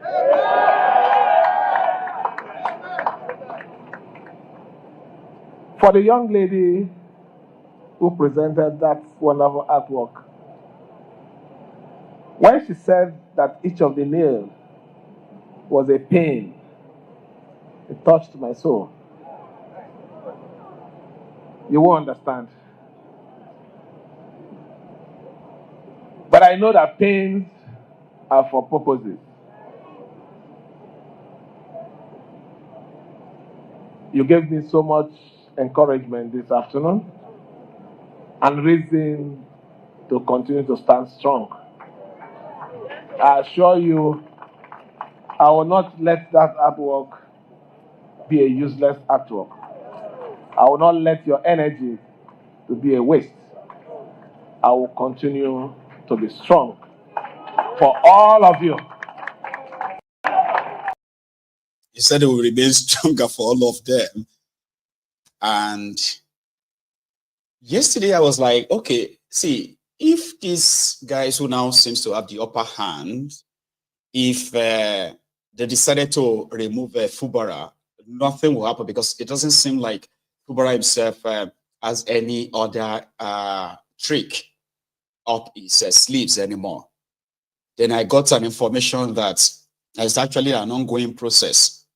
I don't know if this is also going to make the wahala to fester, right? Or if this is going to be the comeback of Fubara himself. They have started the recall process, or they are just muting the idea. Recall process of the 27 lawmakers loyal to Werey Wike. From what I have gathered, right, they have started the process of recalling all of them. So if they are recalled, not even a court can stop them from being ex-lawmakers. Now, this may be another ploy, like some of them feared, from Fubara in regaining back his lost ground, they say. And for street credibility, now person where they hold the key to the pulse of a state, now they hold the crowd, Manula you.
almost 2 years.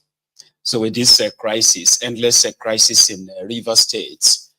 So those of you who are from River State, right? Because I mean, it's been like this for the past 2 years. Has Fubara been able to actually do anything at all? I'm talking about like infrastructural development, human development index. Is that what you call the HDI? Like if you are watching me from River State, tell me, has this their political crisis, has it affected governance in River State? For real, forget about this media, that too, because I want to know, has he even been able to actually do his job as a governor in the last 2 years, nearly 2 years though? Because it's been crisis after crisis. Now they are holding on to your allocation in River State. Yeah. Your monthly allocation, your resources, your everything is being held on to right now. So this is the first month that you are not going to get any allocation at all in River State. Courtesy of Werey Wike and his gang, because the intention is to make sure that once he is unable to pay your salaries or workers and is unable to pay contractors, it's just going to be a matter of time before the whole house will come crashing. That is the ultimate goal. So you watching me from River State, be sincere, be honest. At least we should have like maybe 1 or 2 people from Port Harcourt, from River State watching this broadcast right now that can tell us, how has it been? Have you all just been like, just holding on until one day it will be official that you have defeated Werey Wike and then Fubara can begin or can start working as your governor? Like, I don't know. You know, it's been out there using the media and what have you, right, to make it look like, yes, they have been trying to undermine him, to shortchange him, to compromise his government and all that. But you in River State, you tell me, great. Ike Ama said the man is trying. And when you say the word trying, it simply means that, you know, this crisis is not that it's not that effective when it comes to governance and all of that in River State, Abi. Well, maybe that is good on him or good for him. Good for you too, all right? Because River State is the second richest state in the entire Nigeria. By IGR, by what have you as well, right? You are the richest, second richest. After Lagos, it's River State. So that simply means that River State, among other states in Nigeria, right, happens to be one of the states that can actually stand on its own without federal allocation as well. I just don't know if an emergency or an abrupt end to your federal allocation is also plausible to say you can stand on your own. I don't know that. But if you are living in River State, you should be able to tell us, how is it? And if you think he's trying by the Nigerian standard, then I'll take your word for it, okay? My time is almost up, even though I do have a few other things to share with us this evening. What do you think? Should we just wrap it up and take calls? Or I should finish first, and whatever the time that is left, we can use that to take calls, even if it's just 30 minutes left. Which one do you go for, brethren? And have you actually liked the broadcast, though? Which one would you prefer? Yeah, that we should wrap it up now, take calls and have a chat, or I should continue, right? Continue until when I am done with this, then we can take calls, even if it's just going to be 20 minutes of the rest of the remaining time. Yeah? People said I should continue, so I'll take the word continue. I'll take your word for that, okay? So our next stop is going to be, let's see, it's going to be on somebody's farm where the Fulani terrorists were caught and their cows destroying somebody's artwork farm, and they seems not to be able to do anything about it. You get what I mean? Here is that part, just so you have a glimpse of what it is like once you become the next target of this Fulani marauders, this Fulani terrorists, and your farm, and you see how helpless people can be whenever the situation pops up like this.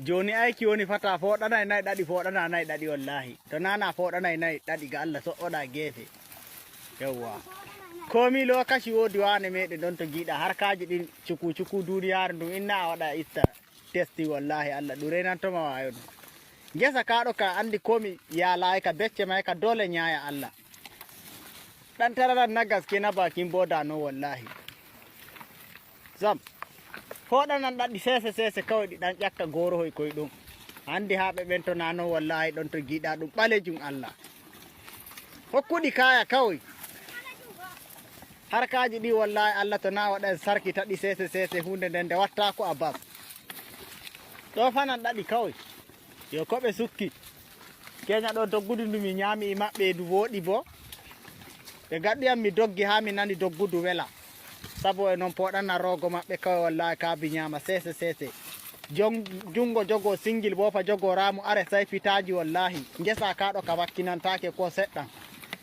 na bam ira ɓen ɗon nangayɓe liƴƴi gan to yimɓe ɗan gefe ngara giya ɓe andita ɓe ko bo na jawrajo wurtoake ñannan ɓe piya pawlo nana ay wane emin duranayi ñande woni dura e nayi hay ñannande nanani jawrajo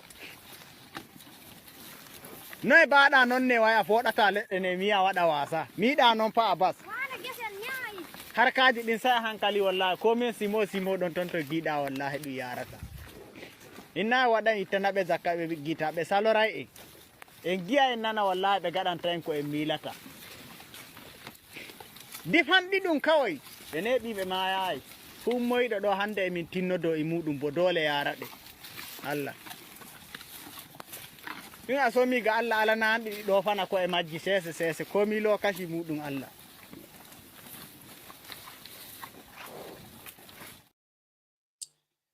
It is just to show to you what it is like indeed. Whenever this marauders takes over people's farms, it is a total destruction. So when people tell you to go back to farm, they are practically asking you to go back and grow something for their cows. If yours becomes your target, right, you may run into, a serious debt.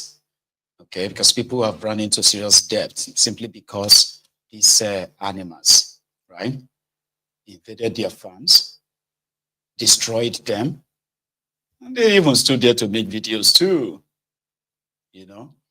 This is the reality. This is the source of food crisis in Nigeria. When it all started, these terrorists were never to be punished. Never to be punished. Rather, we were taught on how to learn how to live with them, because we must learn how to live together as brothers and sisters. How can you live together with your killers? Doesn't make any sense, but it is APC, and this is Nigeria. It makes a lot of sense, unfortunately. thiefnubu and his gang have something to celebrate this evening and possibly this weekend as well. As the House of Representatives today, right, passed the 4 bills brought about by thiefnubu called the tax reform bills. Remember, the bone of contention at the time was the sharing formula. That must be different from what they have currently to something they said will serve those who contribute to this tax collection or so, this money. So you get to take according to what you are contributing, not just according to your own population. However, there were a bit of pushbacks, especially from the northern Nigeria, who believed that it was going to impoverish them. It's going to cut down their, their monthly earnings and all of that stuff. They are right. So some amendments were made. Some amendments were made, and today, the northern Nigeria will still lose out in the sharing, as the House of Representatives, right, passed the amended bill, which now gives 50% to equality, which means 50% of the money taxes collected, right, will be shared accordingly. If they give Sokoto 1 billion, they will give Ekiti 1 billion. If they give Zamfara 5 billion, they will give Lagos 5 billion, based on equality. The next one is based on population. So that means if Kano is collecting 2 billion, Ekiti will be collecting 200 million. Similarly, if Lagos is collecting 6 billion, right, Zamfara will be given 100 million. Still, population difference, right?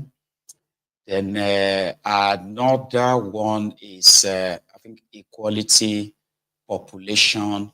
What's the third one? Sorry, guys. I need to pick that up, right? Derivation. No, sorry, I think derivation is 20, sorry, derivation is a 30% rather. Derivation means how much you pay in. So if whatever you pay in, you are going to get 30% of that. So example of that is if Lagos puts in 100 billion, Lagos State will take 30% of that money every month. Now, if Ekiti puts in 100 million naira, Ekiti will take 30% of that. If Kano State contributes 20 billion, they will take 30%. And if Zamfara contributes 1 million naira, they will take 30% of that, which is 300,000 naira. So this time around, it's not going to be like the raw bitter to pay poor kind of a thing, right? So at the end of the day, when we did all the math, we discovered that the northern Nigeria, especially if they don't improve in their own sort of revenue generation and contribution, right? They are bound to lose. They are bound to lose 28 to 30% of what they used to collect. Let me give you an example of that. So let's say Kano State used to collect. No, let's leave Kano. Kano is viable. Let's use Borno. Let's say Borno State used to collect 1 billion naira. For example, now 1 billion naira from this consolidated fund and taxes. Okay, so Borno State will no longer collect 1 billion. They will now be collecting somewhere around 700 million naira. Okay, in this current new arrangements, and it has now been passed into law. Let's take a look at how that went. The committee recommended 3 months. Value-added tax.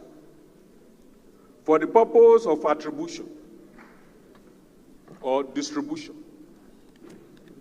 the committee recommended that the place of consumption of taxable supplies will be the place of consumption for taxable supplies will be irrespective of where returns are filed. In other words, all companies located in Lagos, Port Harcourt, anywhere, despite the fact that returns are filed from wherever they are located, or Plateau states, despite the fact that returns are filed from their location. Even in Jibia? Sir? Even if they are based in Jibia? So, we are there presently, sir. What the bill brought for us was to open up in terms of distribution for the consumption. That's what the president felt that needed to be done. And in his proposal, the president requested that the place of consumption should be the point of derivation of the VAT. So now we have agreed that irrespective, the clause we added is irrespective of where the returns is filed. And it's there, we have the interpretation clauses, they are all there. VAT fiscalization system. The committee included the need for further regulations by the service to get referred to the relatively new provisions of introducing a fiscalization system. Mr. Chairman, sir, the present system where companies file returns without federal revenue actually knowing whether they made that money. We want to deviate. This bill is proposing that we deviate from it. For example, Mr. Chairman, most of our supermarkets that take VAT on behalf of government, they don't remit. And when they want to remit maybe 30%. So the federal revenue did a practical example by going to a particular company, which I will not mention the name, and introduce their system into their own system. And they discovered that the company was actually remitting like 1/10 of what they ought to have been remitting.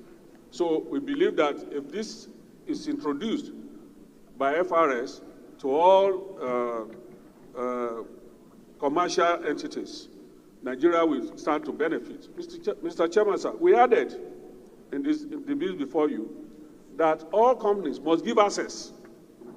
They must give access to Nigerian Revenue Service to all their computer. In other claims, Mr. Chairman, the moment you buy an airtime in point A, it is seen by their own revenue service. But here, you buy a time in point A or point B, or even closer to the office of FRS, they don't get to know because the law does not allow them. Now, we are giving them the power, if you approve, for this. So the era of underpayment, under remittance will be over, and it will lead to more revenue for Nigeria. Information to be delivered by bankers and others. An amendment was introduced to allay the concerns of taxpayers in respect of the proposed information to be provided by banks by including the language for the purpose of tax to ensure that the information is not used for the purposes other than that of which it was intended. Similarly, the qualifying threshold for reportable transactions has been increased from 25 million to 50 million. The bill came with every transaction of 25 million must be reported by the bank. The returns must be filed to Revenue Service, and we believe that it will be too cumbersome. Apart from that, so many of our local businessmen are doing more than 25 million. And so, is it that every time they have to file their returns? So we increase the threshold to 50 million, for individuals, and from 100 million to 250 million in the case of corporate entities. Accreditation of tax agents. The committee has proposed the deletion of subsection 5, which implies that tax agents may be accredited by the service notwithstanding the qualification, experience, and certification of such persons. This addresses the concerns around the possibility of unqualified persons being accredited as agents. Currency of assessments and payments. Amendments made to this section ensure that tax is assessed in the currency of transaction and any liability is paid in the same currency. There were proposals that if you are assessed in US dollar, you should pay Naira as your tax. We said no. If the assessment is in US or Euro or any currency, or Shine or whatever the currencies are, you pay in that currency. And this, we believe, will assist us in our revenue. Power to distrain. Inclusion of the mandatory need for the tax authority to seek and obtain an order of the court before proceeding to sell movable assets belonging to taxpayers. The bill came with seeking our approval to sell anybody's property who refused to pay tax. And we said, no, there must be a court order for that purpose. That's the recommendation.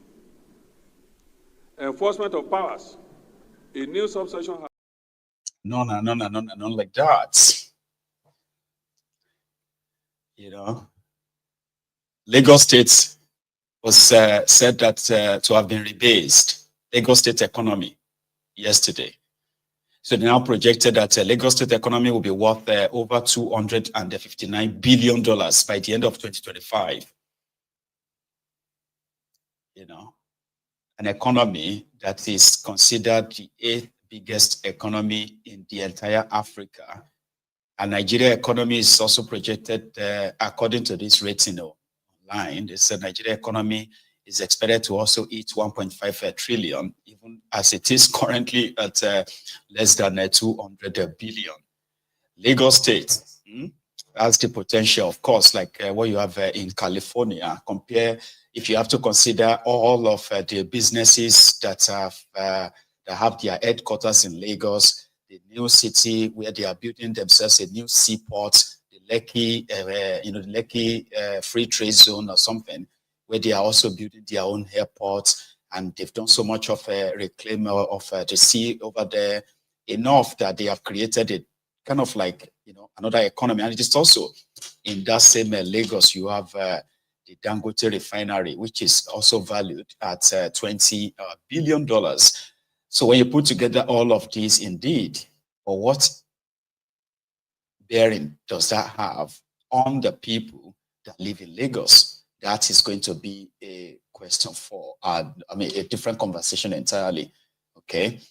Here is that approval of this thiefnubu tax reform. Carried.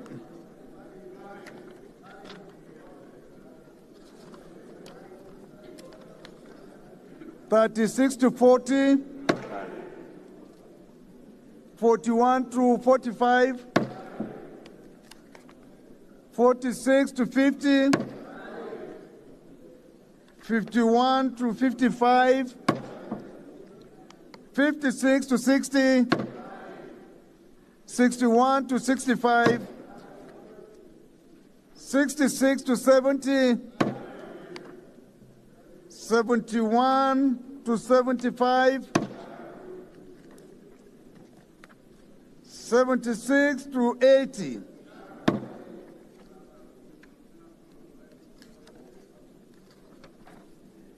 81 to $85, 86 to $90. Carried. 91 to $95. 96 to $100. 101 to $110. 111 to $120. 130 to $140. 141. 142. 143. 315. 383. 387. The schedules, explanatory memorandum, the long title of the bill. Thank you very much. Thank you for carrying. Thank you, thank you, thank you. Thank you very much. Thank you for a good job. Thank you all. Carry. Thank you. So that's the tax reform at the lower house passed. So the implementation, the signing of it into law by thiefnubu is going to be next, but they are going to wait for Akpoti. Possibly Akpoti's house will pass their own tomorrow. And then maybe by Monday, they are going to put up a ceremony inside the Old Rock, okay, for thiefnubu to sign this. And then the whole implementation begins. APC! APC from top to bottom. Top to bottom. Top to bottom. The great youth of Nigeria. Great. Great. Great. Great. Great. Great. Great. Great. Great. Greatest, yo. You. In another development, where a man is about to institute a case against First Bank Nigeria, and his case is, somebody said, "Oh, Mayego, you remember my area, Abiriba?" Of course, I know Abiriba. And mind you, this man I'm about to share his story with you is from that same Abiriba, where is 550 million naira suddenly gone missing from his own bank accounts with First Bank Nigeria. Now he's getting ready to sue the First Bank for his stolen money, his position. You want to listen? His name is Angono. His name is Dr. A.K. Agbayi. Right? Watch this. Yes, my name is Dr. Agbayi.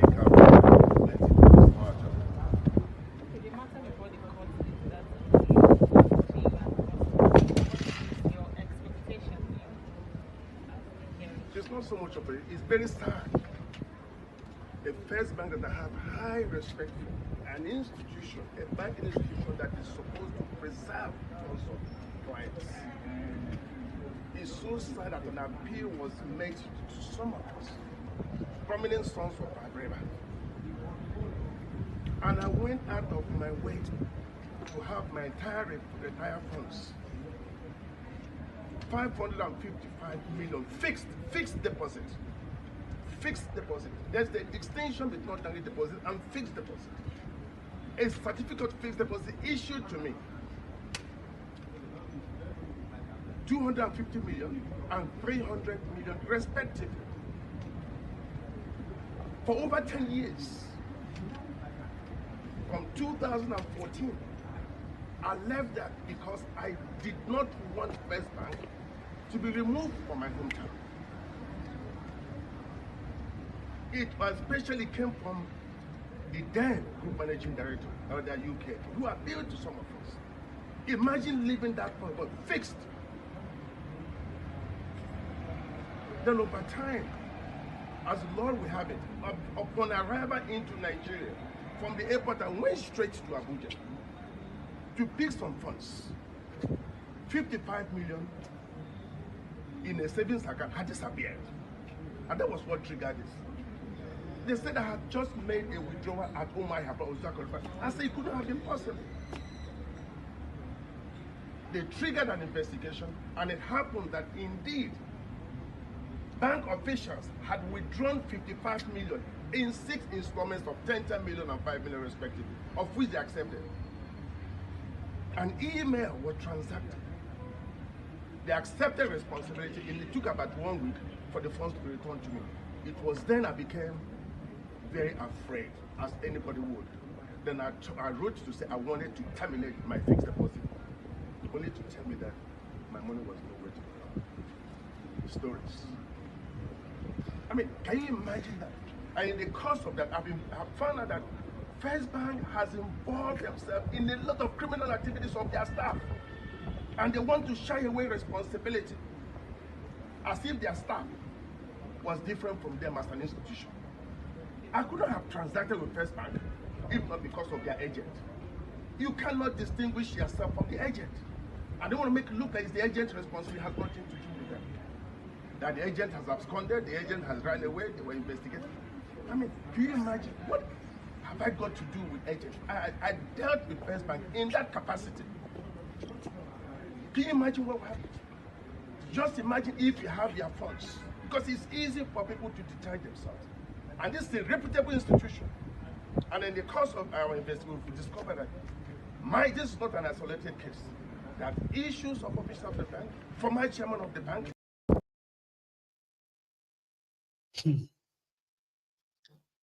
It is not new, by the way. Like, the Nigeria corrupt system, it runs so deep that if people begin to share their stories, their banking experience in that contraption, a lot of you will probably stay away from their banks. I don't have Nigerian bank account, and I don't dream of having one. When I left Nigeria about 13 years ago, I remember very well, I had 7,500 naira inside my bank account. And today, I do not have a bank account again, and I do not have access to my 7,500 naira. The system has swallowed it. So if you put your money in their bank, they have their staff that are pure criminals that you actually have to, develop, what is that called again? Like, try to change your details until they empty your bank account. And if you raise alarm, everything will point to you as you are the one who took your money. That's over 600 million naira of somebody's money, right? Who seems not to be living in Nigeria. When he needed his money, he found out that 550 million is gone. First, 55 million from savings accounts. So they investigated and found that this was done by a member of staff, of the bank staff. Yeah? 550 million. Baba, nah, I can't leave like 10 million naira inside a bank account in Nigeria. Nah. I don't know, it's just me, because if you are living there, your case is different. All right. And I hope that you do not become a victim of this too, because your whole world can be turned upside down. And if you do not have the long leg as expected, you are never probably going to recover your money, ever. So Dr. Agbai, Odemo, no leave their neck, no even listen to any explanation, excuses or whatever you do the hell out of them. And apart from getting your money back, you must also get, compensation for this as well. Well, it's just like the system, you're not sure. Director Scott.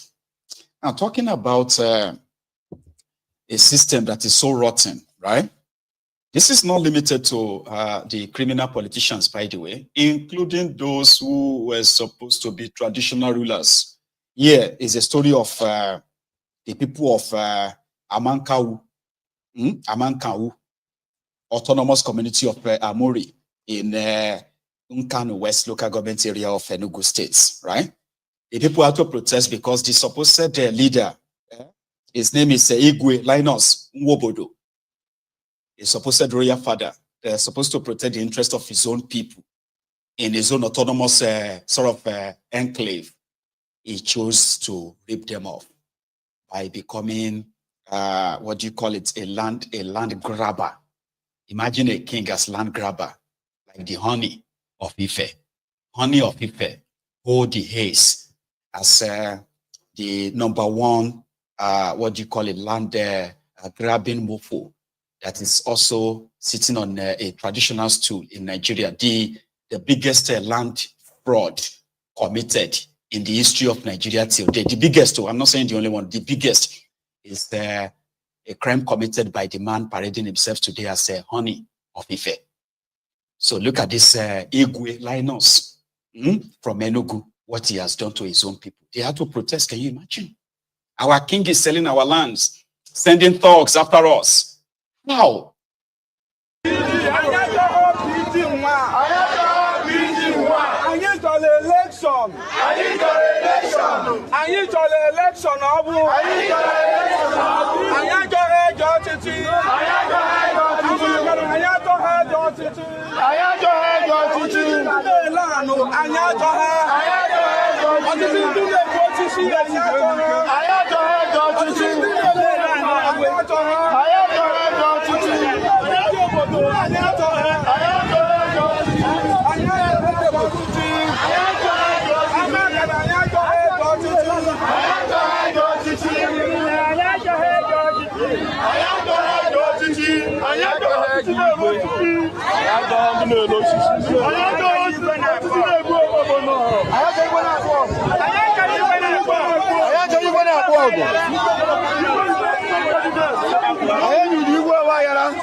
Pray for them.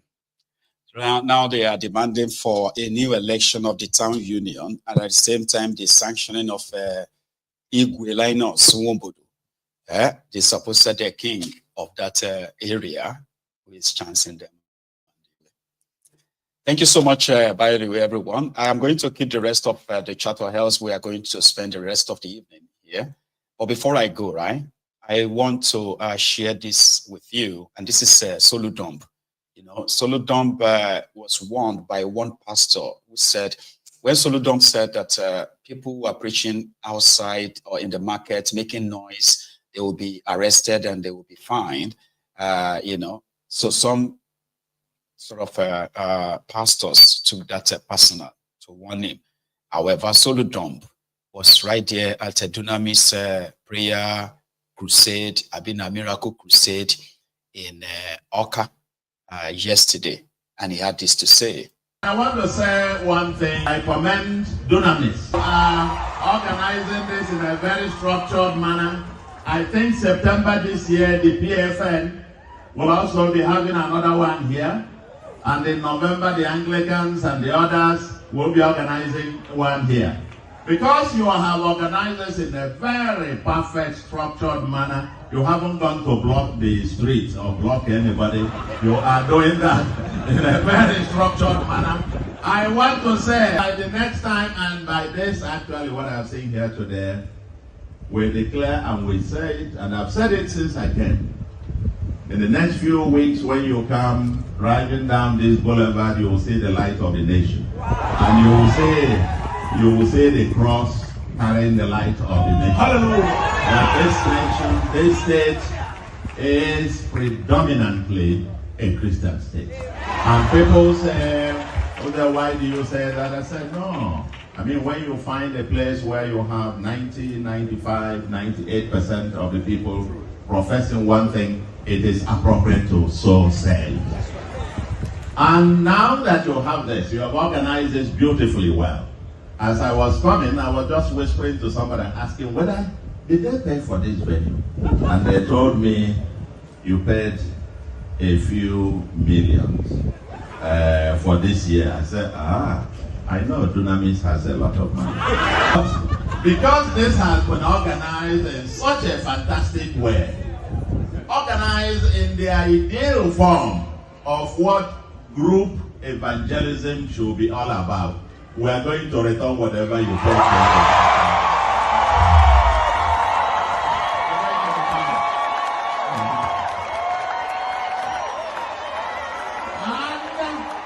Listen to me carefully.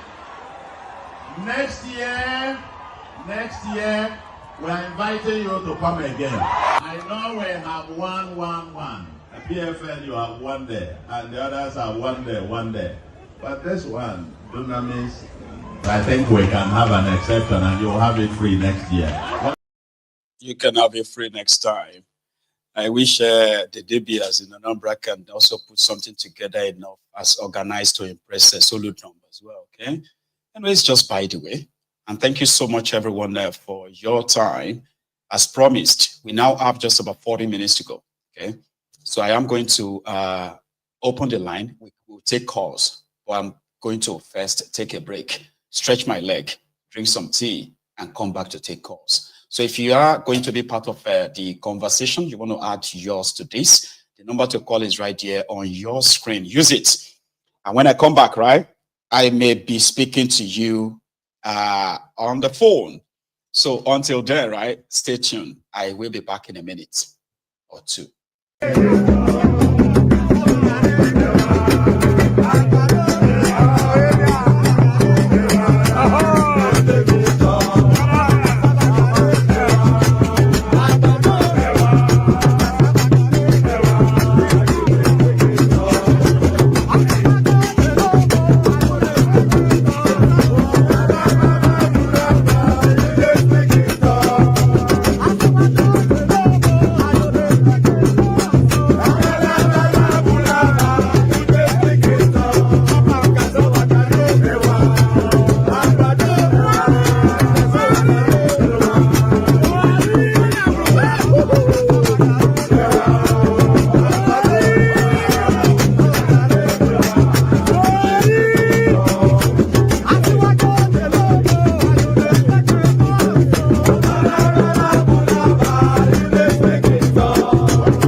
Oṣó ni, àjẹ́ ni, ẹlẹ́bọlóògùn ni amániṣe níní afàìmániṣe níní wọ́n á fi yín sílẹ̀. Amen. Ahmed, inauni. Baba, lafia kalao, kana lafia. Lafia kalao, alhamdulillah. Ya Yaya gari. mata, yaya aiki. Lafiya kalau ya gari ya kowa da kowa. Lafia kalao, lafia alhamdulillah. Mandala. So sannu. Thank you. Ahmed. An sauka lafiya ko? Ai lafia kalao, you know. Yawwa. Rather. I say an sauka lafiya Adele, ashe Ayola Adele, you understand? Yawwa. Yawwa. Yeah. Barka. Ahmed. It's really good to hear from you again, though. How you doing? Yeah, I'm doing good. How you doing now? Class. I enjoy it. Well, we are good. Thank you so much, Baba. Please. Yeah, man. I wanted to touch on this Natasha case more. You see, me, I've been saying something. These people, it is people in Nigeria that regards them or see them as one, God, mini abi demigod abi biological, you know. You understand? Me, I know they see these people. Me only one rather. I know they even see them at all. Everyone be criminals. I know they see them. You know. And you know the reason? Yeah. You see this Natasha case as it be so. You get one certain time, one girl like that from my side. Now my home girl, that kind of thing like that. You understand? Right. So as in she did with one of these my calling name, now Erufai self. You understand? So she been there that is here. Normal. This is why they talk, no be say go come, me I call her. Now person will say she no go lie give me. As she open camera, I call her for one. As she open camera, she just shows say see where she did. I say, oh no, Allah will go talk. From there, so sometimes the people they talk, I'll come look say, say all these guys now animals them be now. I tell you. As this Natasha case can happen. Because they always feel like they can have anything and everything they want. That's one thing about them. As this Natasha case happen, I can't they look say me, you don't tell her, don't they use that I look them now, animal them be now.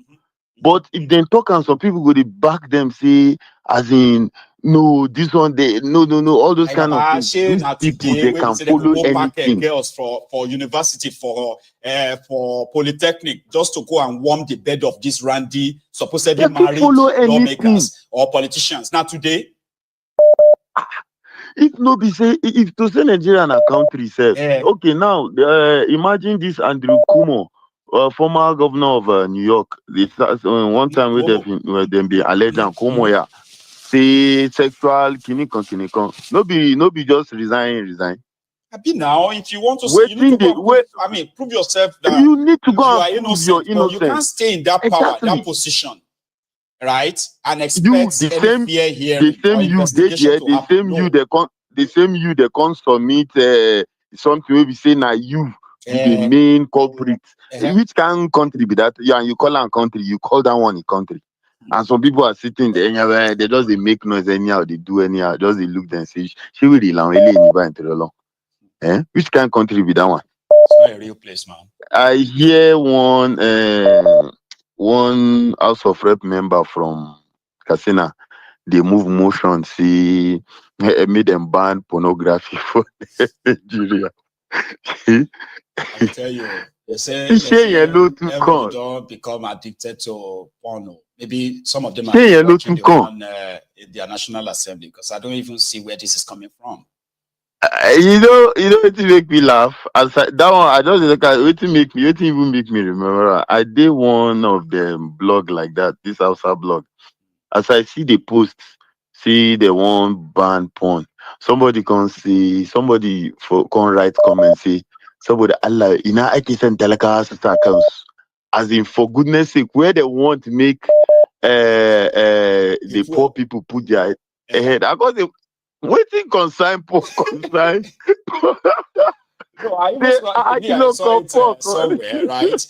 Where somebody came and said, when they say, okay, Nigeria, House of Rep, ordered the NCC to ban the website, the porn website. So another guy, and one person came under it and said, me, I know it, that until these people kill us, right, they will never stop. Because now they are coming for something that the poor people are using to kind of manage the country that these guys. I'm like, what are you talking about? Like, I mean, you know.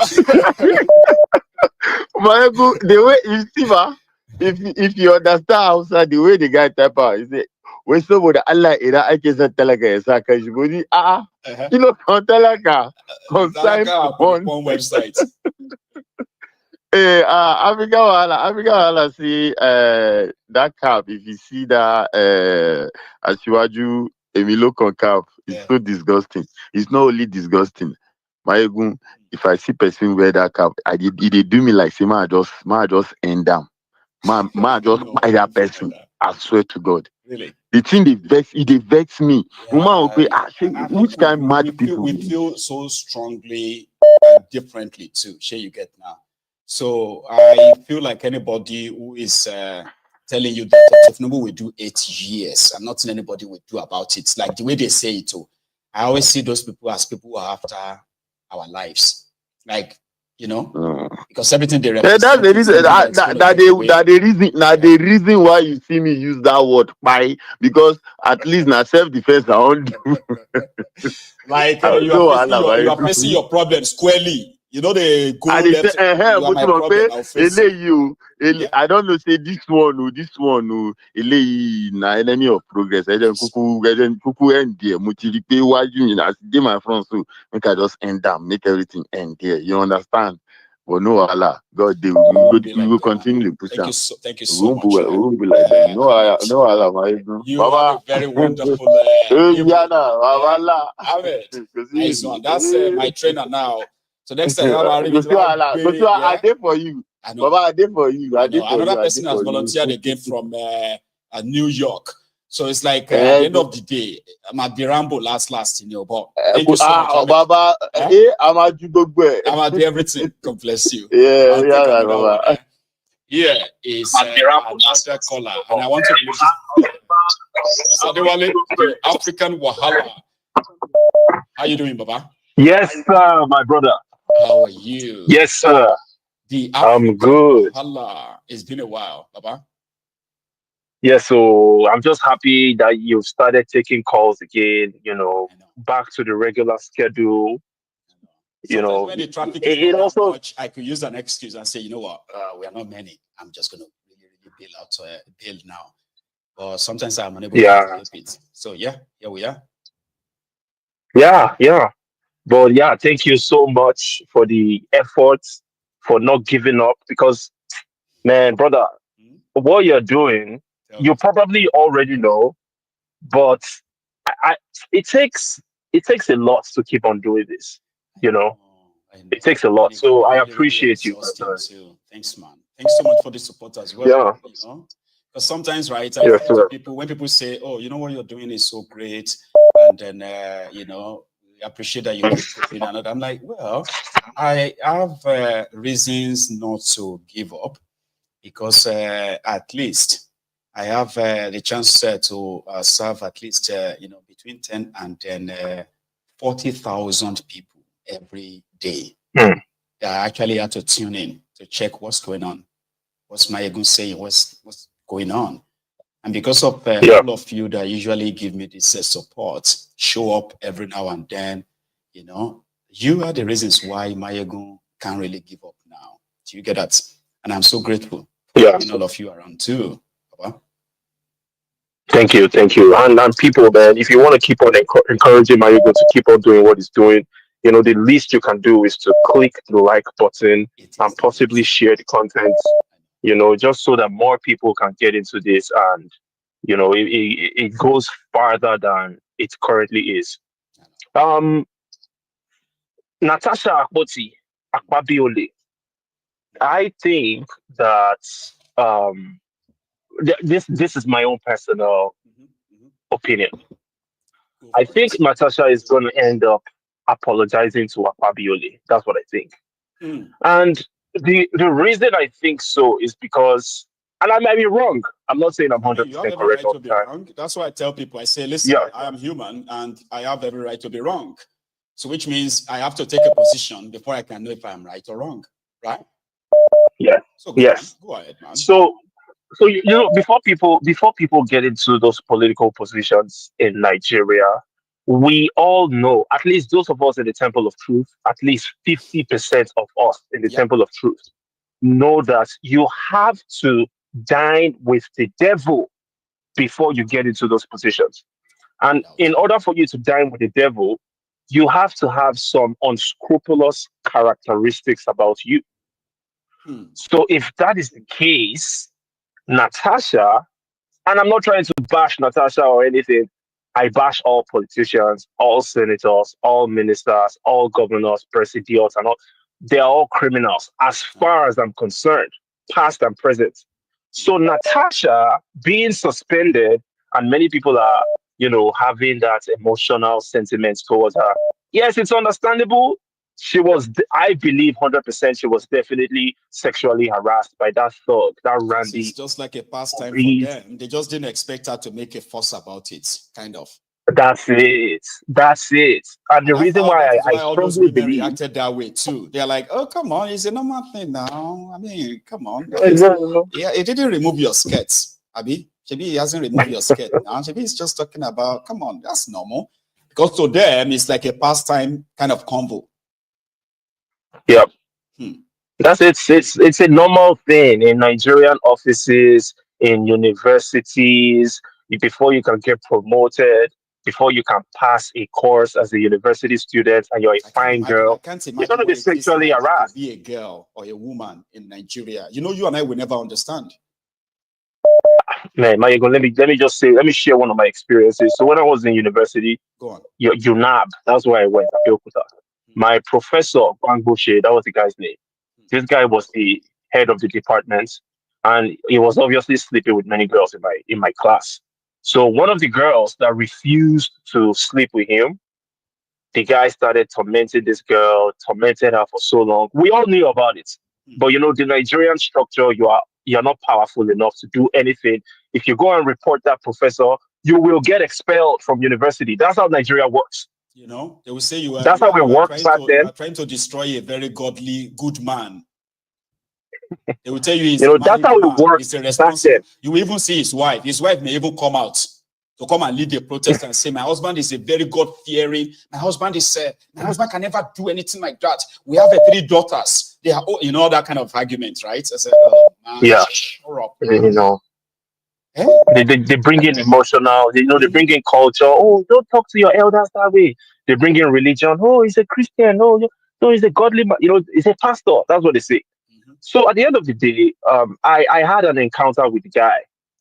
So he was about to make me have an extra year. This was in 2008. So this story I'm sharing with everybody was in 2008. Yeah, I was about to have an extra year in the university. I was a 500 level after spending 7 years in a 5-year course as a result of ASU strike.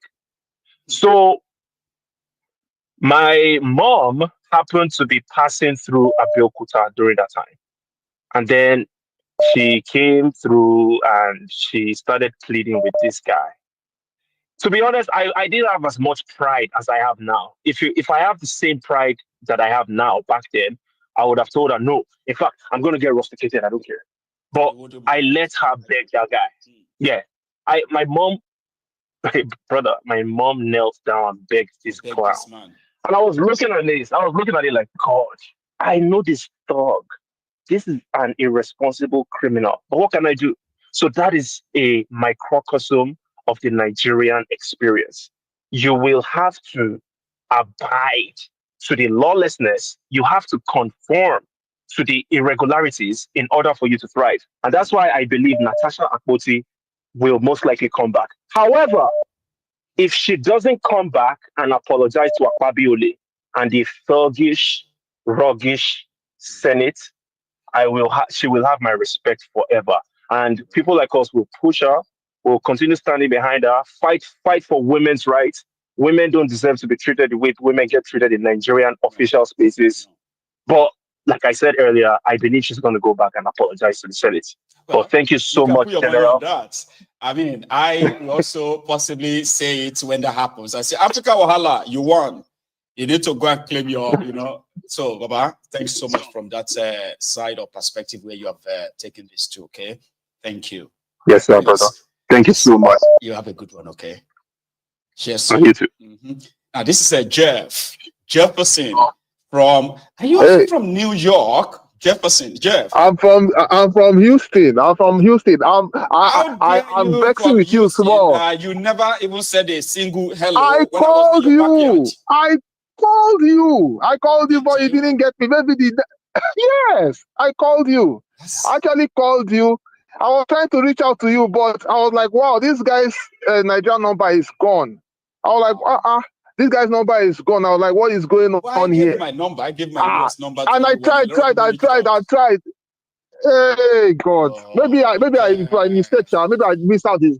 Okay, it's on me. The US number. I didn't get that. Okay, because I was maybe I'm planning. In my head, right, Jeff? In my head, I always felt like you are in New York, sincerely.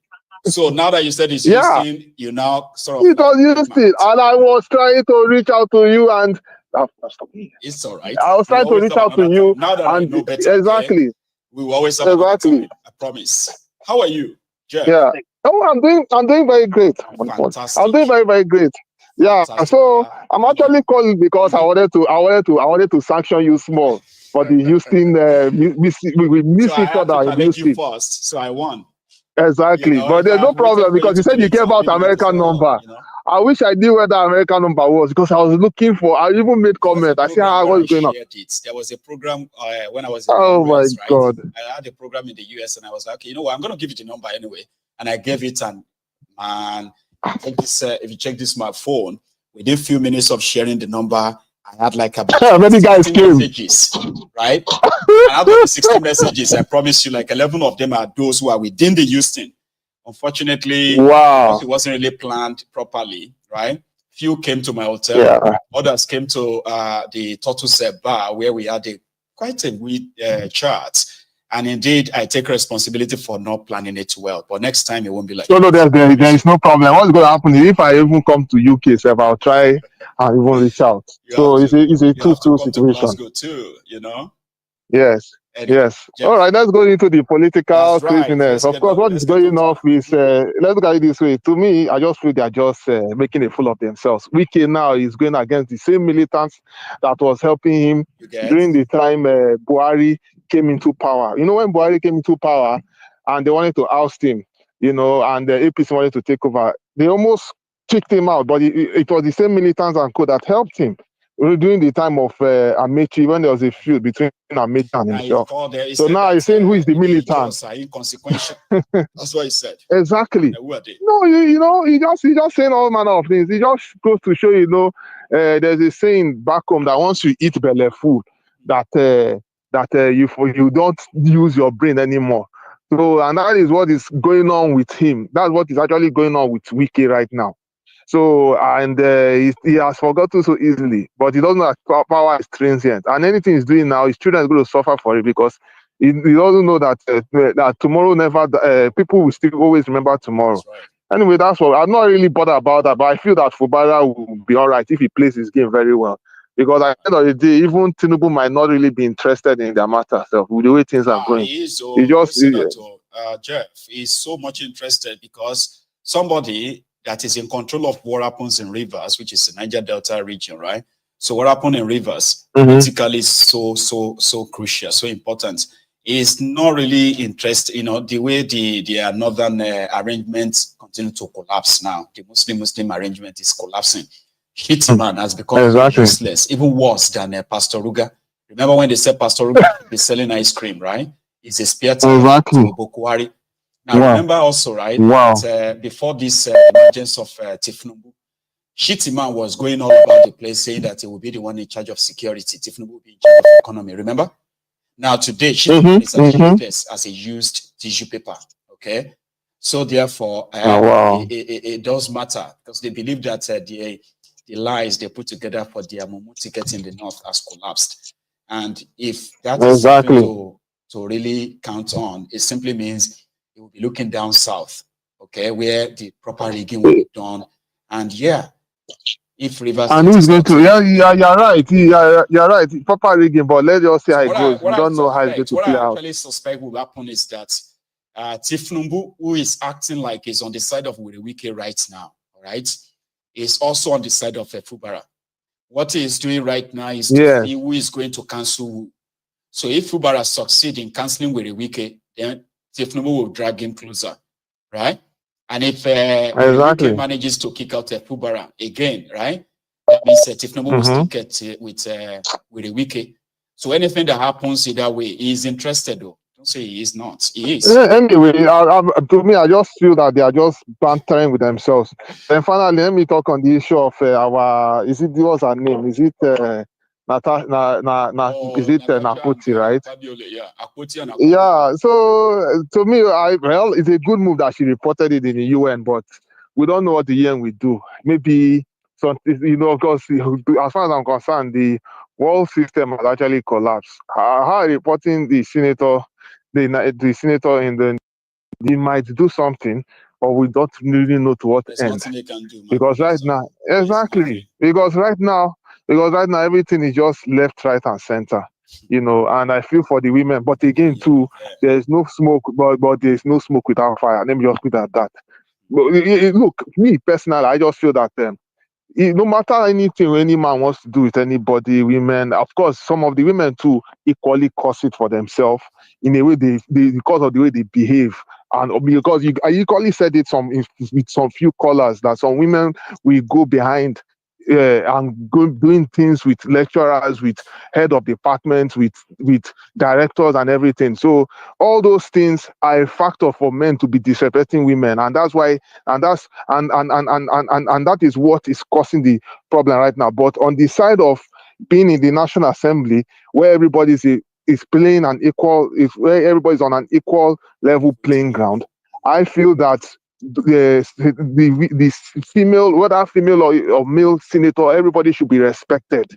And that's where he got it all wrong. He got it totally wrong. We know why it won't be handled better, Jeff, okay?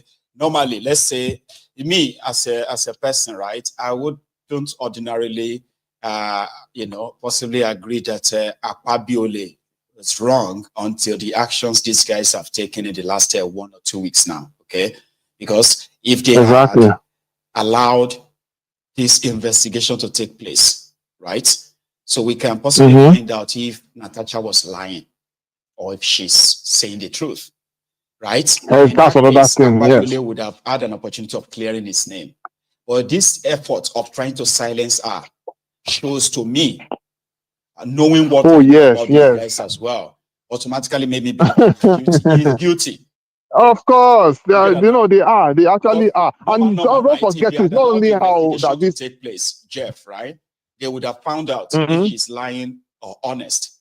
Akpabiole would have stepped aside temporarily, at least in their corrupt systems, temporarily, allow the investigation to happen, give it some credibility.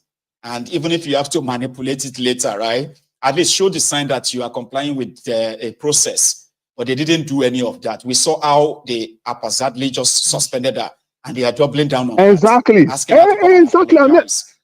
Exactly, and that is the same card. That's the same card that was played in the military with one woman. There's one lady that was affected. Exactly. Yes, it's the same card. The same card. The way they humiliated her and all manner of things happened. I was like, wow. And the military got away with it. So now it's an issue. So I will put it this way, that women are actually truly and unfortunately, they are an endangered species in the Nigerian space. But except we also have to encourage the women who are doing their best to keep on doing their best in a genuine way. Of course, I do not subscribe for women always, because what pains me is that when women want to be uplifted and go further and hold their head high, trust our other women now, so we still go and be doing some other things and be seducing people and causing problem for their own fellow women again. So when all those kind of things are happening, how would they get that respect that they are looking for? Because I usually argue with my family, my wife, I also argue with other women. I say, look, that there's no way that a man will respect a woman entirely like that, except if they don't give that kind of if they not give that kind of leeway. I don't know if you get what I'm trying to say. In all those man of treachery. Yeah, no, But some men are so, but there are some men that are see, Jeff, there are promiscuous women, just like we have promiscuous men. Right? Men. But what we are trying to say, what we are trying to achieve somehow is to encourage people to respect themselves. Yeah, if people want to, you know, there are those, you know, in this case, right? You have what's called a willing buyer and willing seller. If two adults to have you know, to have their bodies to themselves, right? Great.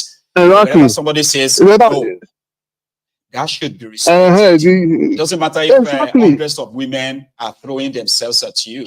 If one says no, you will respect yourself enough to respect that decision. Simple. All right. That's what we are trying to encourage. Not because you have so much money that you can get away with anything. They'll say yes. You can have any woman. No, you can't because you have money. No, you can't have all women. No. When I was younger, right, I used to hear people say that if you are rich, you can have any woman you want in the world. No, you can't. The reality is different. You can't. You may have all women that want you, right? But I promise you that it is not all women that will want you. There will always be those. Doesn't matter if they are not as beautiful as those who are throwing themselves at you. If a woman says no, that moment you shouldn't let your ego be bruised. Respect yourself. Exactly. You just leave them to exactly. Lacking in our society. Exactly. And that is the truth. And that's why we're in this mess today. And that's why the likes of all these our politicians, military, and everybody are just doing as they please. And I pray it's something that will change in the future. Make I take a bow. Thank you so much for everything. Thank you so much, Jeff. Enjoy the rest of your evening, okay? Have a good one. Yeah, so we must remember this. Somebody like me now, I am a father. I've got three girls. Okay. I've got Koolu, I've got Omorisola, and I've got Yewande, my daughters. And in all sincerity, I want them to be treated with utmost respect. You understand what that means, right? They are not just a commodity that anybody can pick up at will. You will not treat my girls that way.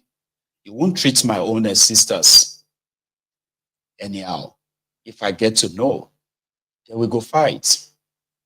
And in that way, I have also chosen not to treat women anyhow. I am a man, and there's a chance that I may lose my guard once in a while. I haven't, because I'm not really that outdoor person. So therefore, I have less contact with people, not just women, including men. I have less contact with people. And that is why somehow, my self-control is so tight. And in that regard as well, right, I have this personal discipline where even if I decide to make an advance at you, for some reason, out of maybe less information about you, are you single, or are you married, or are you not? You know what I mean? So the moment I make a pass at you and you quickly show me, you know, the caution there, what I'll be like, no, I don't push it. When I was growing up, right, when we are talking about women's business, right? When I was growing up, they said that women love people who pressure them. And it's so confusing, right?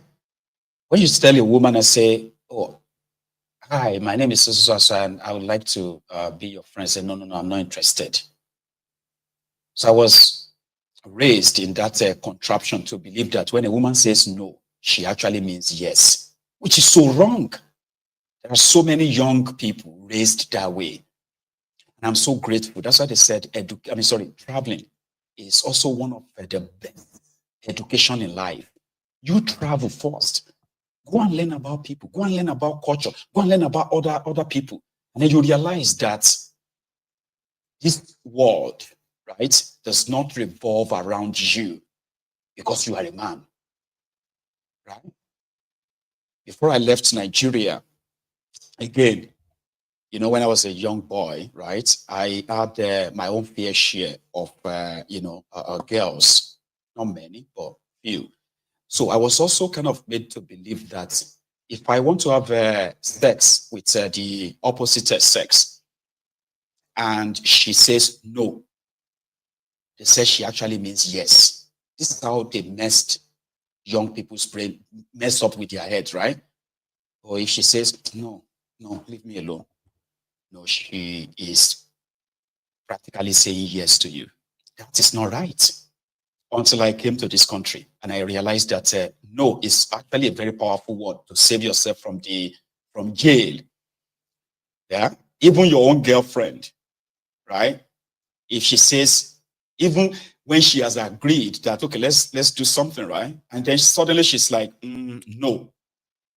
But at that point, all this make you submit them that way, surrender them, bring your sanity back to normal, and yeah, let go. You may be saving yourself from some, lifetime mistake. So I want to implore you, if you are watching me from Nigeria, right? When you begin to respect yourself, to respect others, you have no idea what level of maturity you must have attained. It doesn't matter your age. When people say no, you learn to respect that. And the moment people say stop, you learn to respect that too. It is only people who have no respect for themselves that will say, oh, I thought you meant yes when you said no. No. She said no. Just look away. Here is Paul. Hello. Good evening. Good evening to you, sir. How are you? Welcome back to the United States of America. Thank you very much. Follow. How are your side? Yeah. I know. And how is your family? Well, we thank God, We can't really complain. Well, thanks for asking. This year also, I think we'll be traveling to US with my family. I will be traveling to US with my family. We are invited by someone else in Atlanta. When is that? In August. Really? We are actually planning to have a Yoruba Union Summit in August in America. So we're having a meeting on that this weekend. So who knows? Maybe you and I will meet in. We are in America. We are in America. We are in America. We have not chosen a place yet. It's likely going to be Houston as well, because I've been to Houston and I love it. So I'm going to convince my Yoruba Unionist to let us go to Houston. Let's go to Houston. It's so beautiful. Okay. My junior sister, she's a reverend sister. She stayed in Houston for quite some time, but she's no longer there. Right. So where are you going then? I'm going to Atlanta, not Houston anyway. Oh, Georgia. Well, I'm planning to do a 3, 4, or 5 state tour as well. I'm still looking for sponsor. Any sponsor, we're gonna put them together, because I'm not really good at organizing things like that. So anyway, Paul, we'll see to that. Okay, we have enough time to cover all of that and see if you and I will possibly join together in the US this year. No problem. Just a quick one, please. Well, the issue about Nigeria is I don't know how to describe Nigeria. Nigeria, nobody can fix that country. Even these characters parading themselves. These are a bunch of criminals. You see, one thing I want to say about you see the law is made for the lawless, but it's unfortunate that the people who are leading the country are lawless themselves, and they are teaching others how to be lawless. So how can you build a country on that ground? It's impossible. Very, very impossible. People need to understand that. That's why I said that when we are tired lying to ourselves about this one Nigeria, when we are tired, right? Everybody will go back to where they come from eventually. Everybody. To start with, Look at the United Nations IPU that this woman went to. Look at what they said. They said they have heard from her and they will hear from the other side. Now, this woman raised up an issue. Instead of you addressing the issue, you leave the subject and you're pursuing shadows. You know, he would have gone into details to find out whether he did it or he didn't do it. Interrogate the entire issue and everything. In order to bring sanity into the Senate you are trying to defend. You know, you can't defend something when you are not standing on something. You know, so look at, in the first instance, Akpabio is holding a married woman by the hand, and you want to show him your house. For what purpose? For what purpose is that? You know? I mean, he didn't deny it. He just said it in his own, with his own mouth earlier. He said, if Joe Biden had held the hand of Kamala Harris, so Kamala Harris did not accuse Joe Biden. I was like, what were you talking about, man? Like, what kind of, that's such a wrong context. But again, right, in the abundance of the heart, the mouth speaketh. That means you actually held a hand through. You were holding a hand in your house, taking her from one room to the other, and you told her that if she's willing to play ball, right, to make you happy, you will make sure that she has this unlimited, unhindered access to anything she wants in the National Assembly. So you did say that then, but that to me is not a sexual harassment. It's just, I'm just kind of making a pass. Yes. Another thing I want to say is that, you see, I don't know whether it's a Nigerian problem. Why can't the women help themselves, support themselves, and see that they do something when such things come up? Because tomorrow you don't know who it may be. It may be your own daughter. It may be another person's daughter. You know, so that such things does not come often in the society. And that's how you build up a good society. You know, but if you support evil, that one day that evil will come upon you. It will.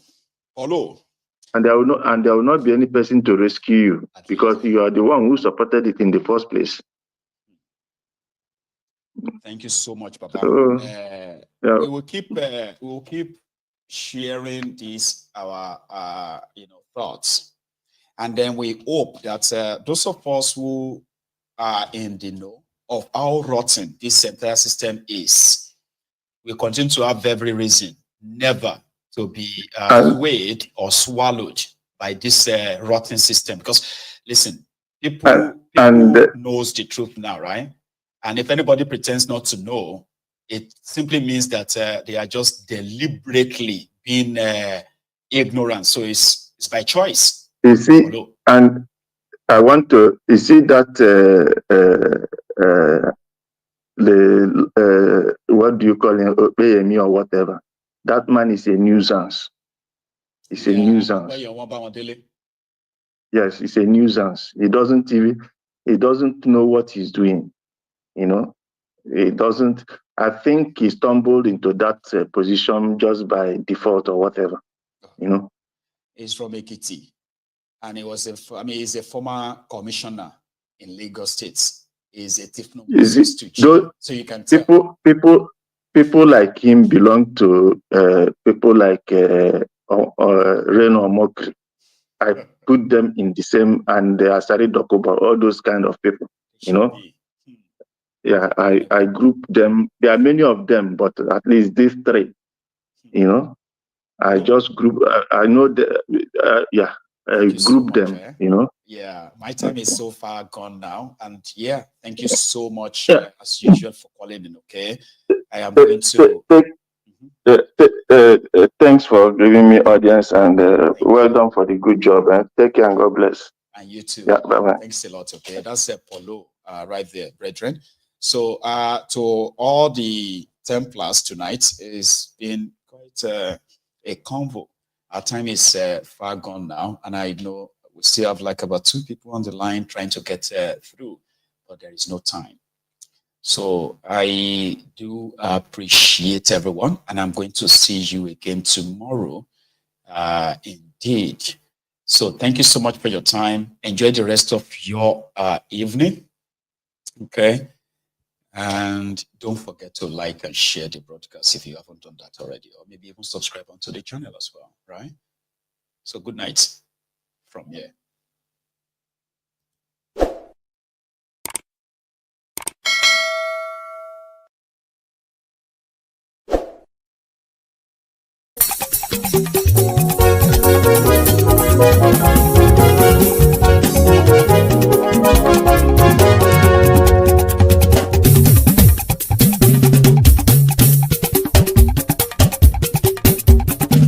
Mayegun làwa mọ̀ làmọ̀ tó dòdòdò.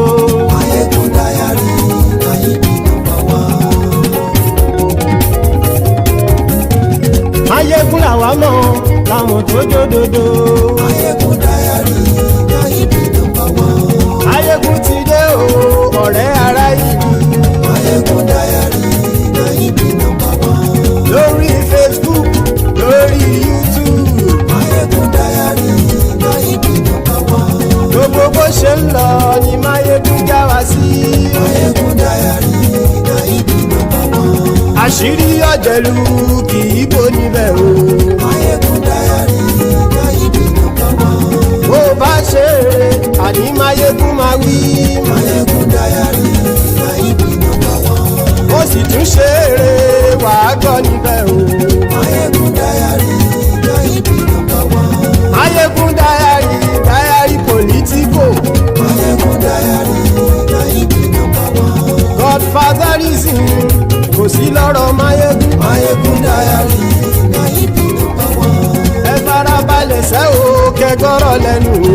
Mayegun dayari Mayebi number one. Àní Mayegun làwa mọ̀ tó dòdòdò. Mayegun dayari Mayebi number one.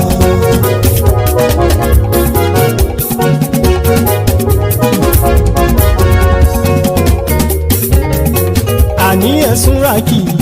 Mayegun ti dé. Mayegun ti dé. Ọ̀jẹ̀lú ẹ̀sùn ràkì. Mayegun ti dé. Àní ẹ̀sùn ràkì. Mayegun ti dé. Lórí Facebook. Mayegun ti dé. Àní ẹ̀sùn ràkì. Mayegun ti dé. Lórí YouTube. Mayegun ti dé. Àní ẹ̀sùn ràkì. Mayegun ti dé. Bọ́ bàbá gbé wúrẹ́. Àní ẹ̀sùn ràjò. Mayegun ti dé. Ijó ìgbádìyẹ. Mayegun máa wí. Àní ẹ̀sùn ràjò. Mayegun ti dé. Pẹ̀sìdó bá rúfin o. Mayegun máa wí. Àní ẹ̀sùn ràjò. Mayegun ti dé. Kí gómìnà kówó jẹ. Mayegun máa wí. Àní ẹ̀sùn ràjò. Mayegun ti dé. Ọlọ́pàá ti ń darí bá. Mayegun máa wí. Àní ẹ̀sùn ràjò. Mayegun ti dé. Aṣòfin tí ń rúfin o. Mayegun máa wí. Àní ẹ̀sùn ràjò. Mayegun ti dé. Òkúrọ̀ olóṣèlú. Mayegun máa wí. Àní ẹ̀sùn ràjò. Mayegun ti dé. Ọ̀jẹ̀lú ẹ̀sùn ràkì. Mayegun ti dé. Àní ẹ̀sùn ràkì. Mayegun ti dé.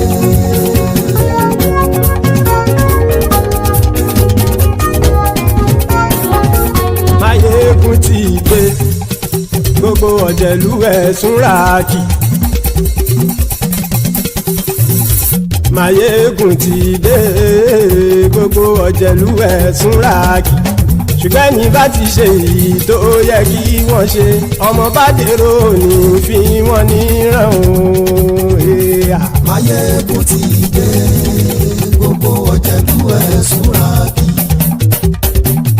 Mayegun ti dé. Gbogbo ọ̀jẹ̀lú ẹ̀sùn ràkì. Ṣùgbọ́n ṣùgbọ́n ní bá ti ṣe yìí tó yẹ kí wọ́n ṣe ọmọ bá dẹ́rọ̀ ò ní fi wọ́n níran. wọ́n fowó bẹ́ẹ̀ o Máyégún ó sọ pé wọ́n ò fẹ́ bẹ́ẹ̀. wọ́n fowó bẹ́ẹ̀ Máyégún ó sọ pé wọ́n ò fẹ́ bẹ́ẹ̀. oníkanṣá ti ṣe yìí tó yẹ kí wọ́n ṣe fáwọn ará ìlú tó gbé wọn débẹ̀ o. Máyégún ti dé gbogbo ọ̀jẹ̀lú ẹ̀ súnra kì. Máyégún ti dé gbogbo ọ̀jẹ̀lú ẹ̀ súnra kì. ṣùgbọ́n ní bá ti ṣe yìí tó yẹ kí wọ́n ṣe ọmọ bá dẹ́rọ̀ ò ní fi wọ́n níran. kì máa yí ṣe eré ọ̀rọ̀ yìí kì í ṣe ẹ̀fẹ̀. kì máa yí ṣe eré ọ̀rọ̀ yìí kì í ṣe ẹ̀fẹ̀. ẹni bá ti lè lẹ́bọ̀ lẹ́rù o ọmọ bá dèrò kàṣàyè tú wọn síta. Máyégún ti dé gbogbo ọ̀jẹ̀lú ẹ̀ súnra kì. Máyégún ti dé gbogbo ọ̀jẹ̀lú ẹ̀ súnra kì. ṣùgbọ́n ní bá ti ṣe yìí tó yẹ kí wọ́n ṣe ọmọ bá dẹ́rọ̀ ò ní fi wọ́n níran. tẹnitẹni ọmọ Máyégún ọ̀rẹ́ ara ìlú mọ̀mọ́ ni mo fọlọ́run sọ ẹ̀ bá kìlẹ́bù. lóòótọ́ olódodo ìlú ọ̀tá ìlú mọ̀mọ́ ni ìwọ ṣá máa ń ṣọ́ra kò sì mọ́ bẹ̀rù. bọ́tà ń lè rí bóníṣègùn lé káwọn mọ̀mọ́ fi ṣera wọn ni ó ti dẹrùn tí wọn ò gbọ́dọ̀ sè mọ́bẹ̀. èèpo ọ̀bọ̀ lọmọ bá dérò tàjẹ́ ò gbọ́dọ̀ jẹ́ ó ti jọba lórí abínú ẹni kò sì mọ́ kùyà. àìsíwọ́lu ní ẹnìkẹ́ ìgbódì ẹyin lábàrá o ó kó ẹni tó bá dán o àkàmù. Máyégún ti dé gbogbo ọ̀jẹ̀lú ẹ̀ túnra kì. Máyégún ti dé gbogbo ọ̀jẹ̀lú ẹ̀ túnra kì o. ẹni bá ti ṣe yìí tó yẹ kí wọ́n ṣe ọmọ bá dèrò òní fi wọ́n níran o. Máyégún ti dé gbogbo ọ̀jẹ̀lú ẹ̀ súnra kì. Máyégún ti dé gbogbo ọ̀jẹ̀lú ẹ̀ súnra kì. ṣùgbọ́n ní bá ti ṣe yìí tó yẹ kí wọ́n ṣe ọmọ bá dẹ́rọ̀ ò ní fi wọ́n níran.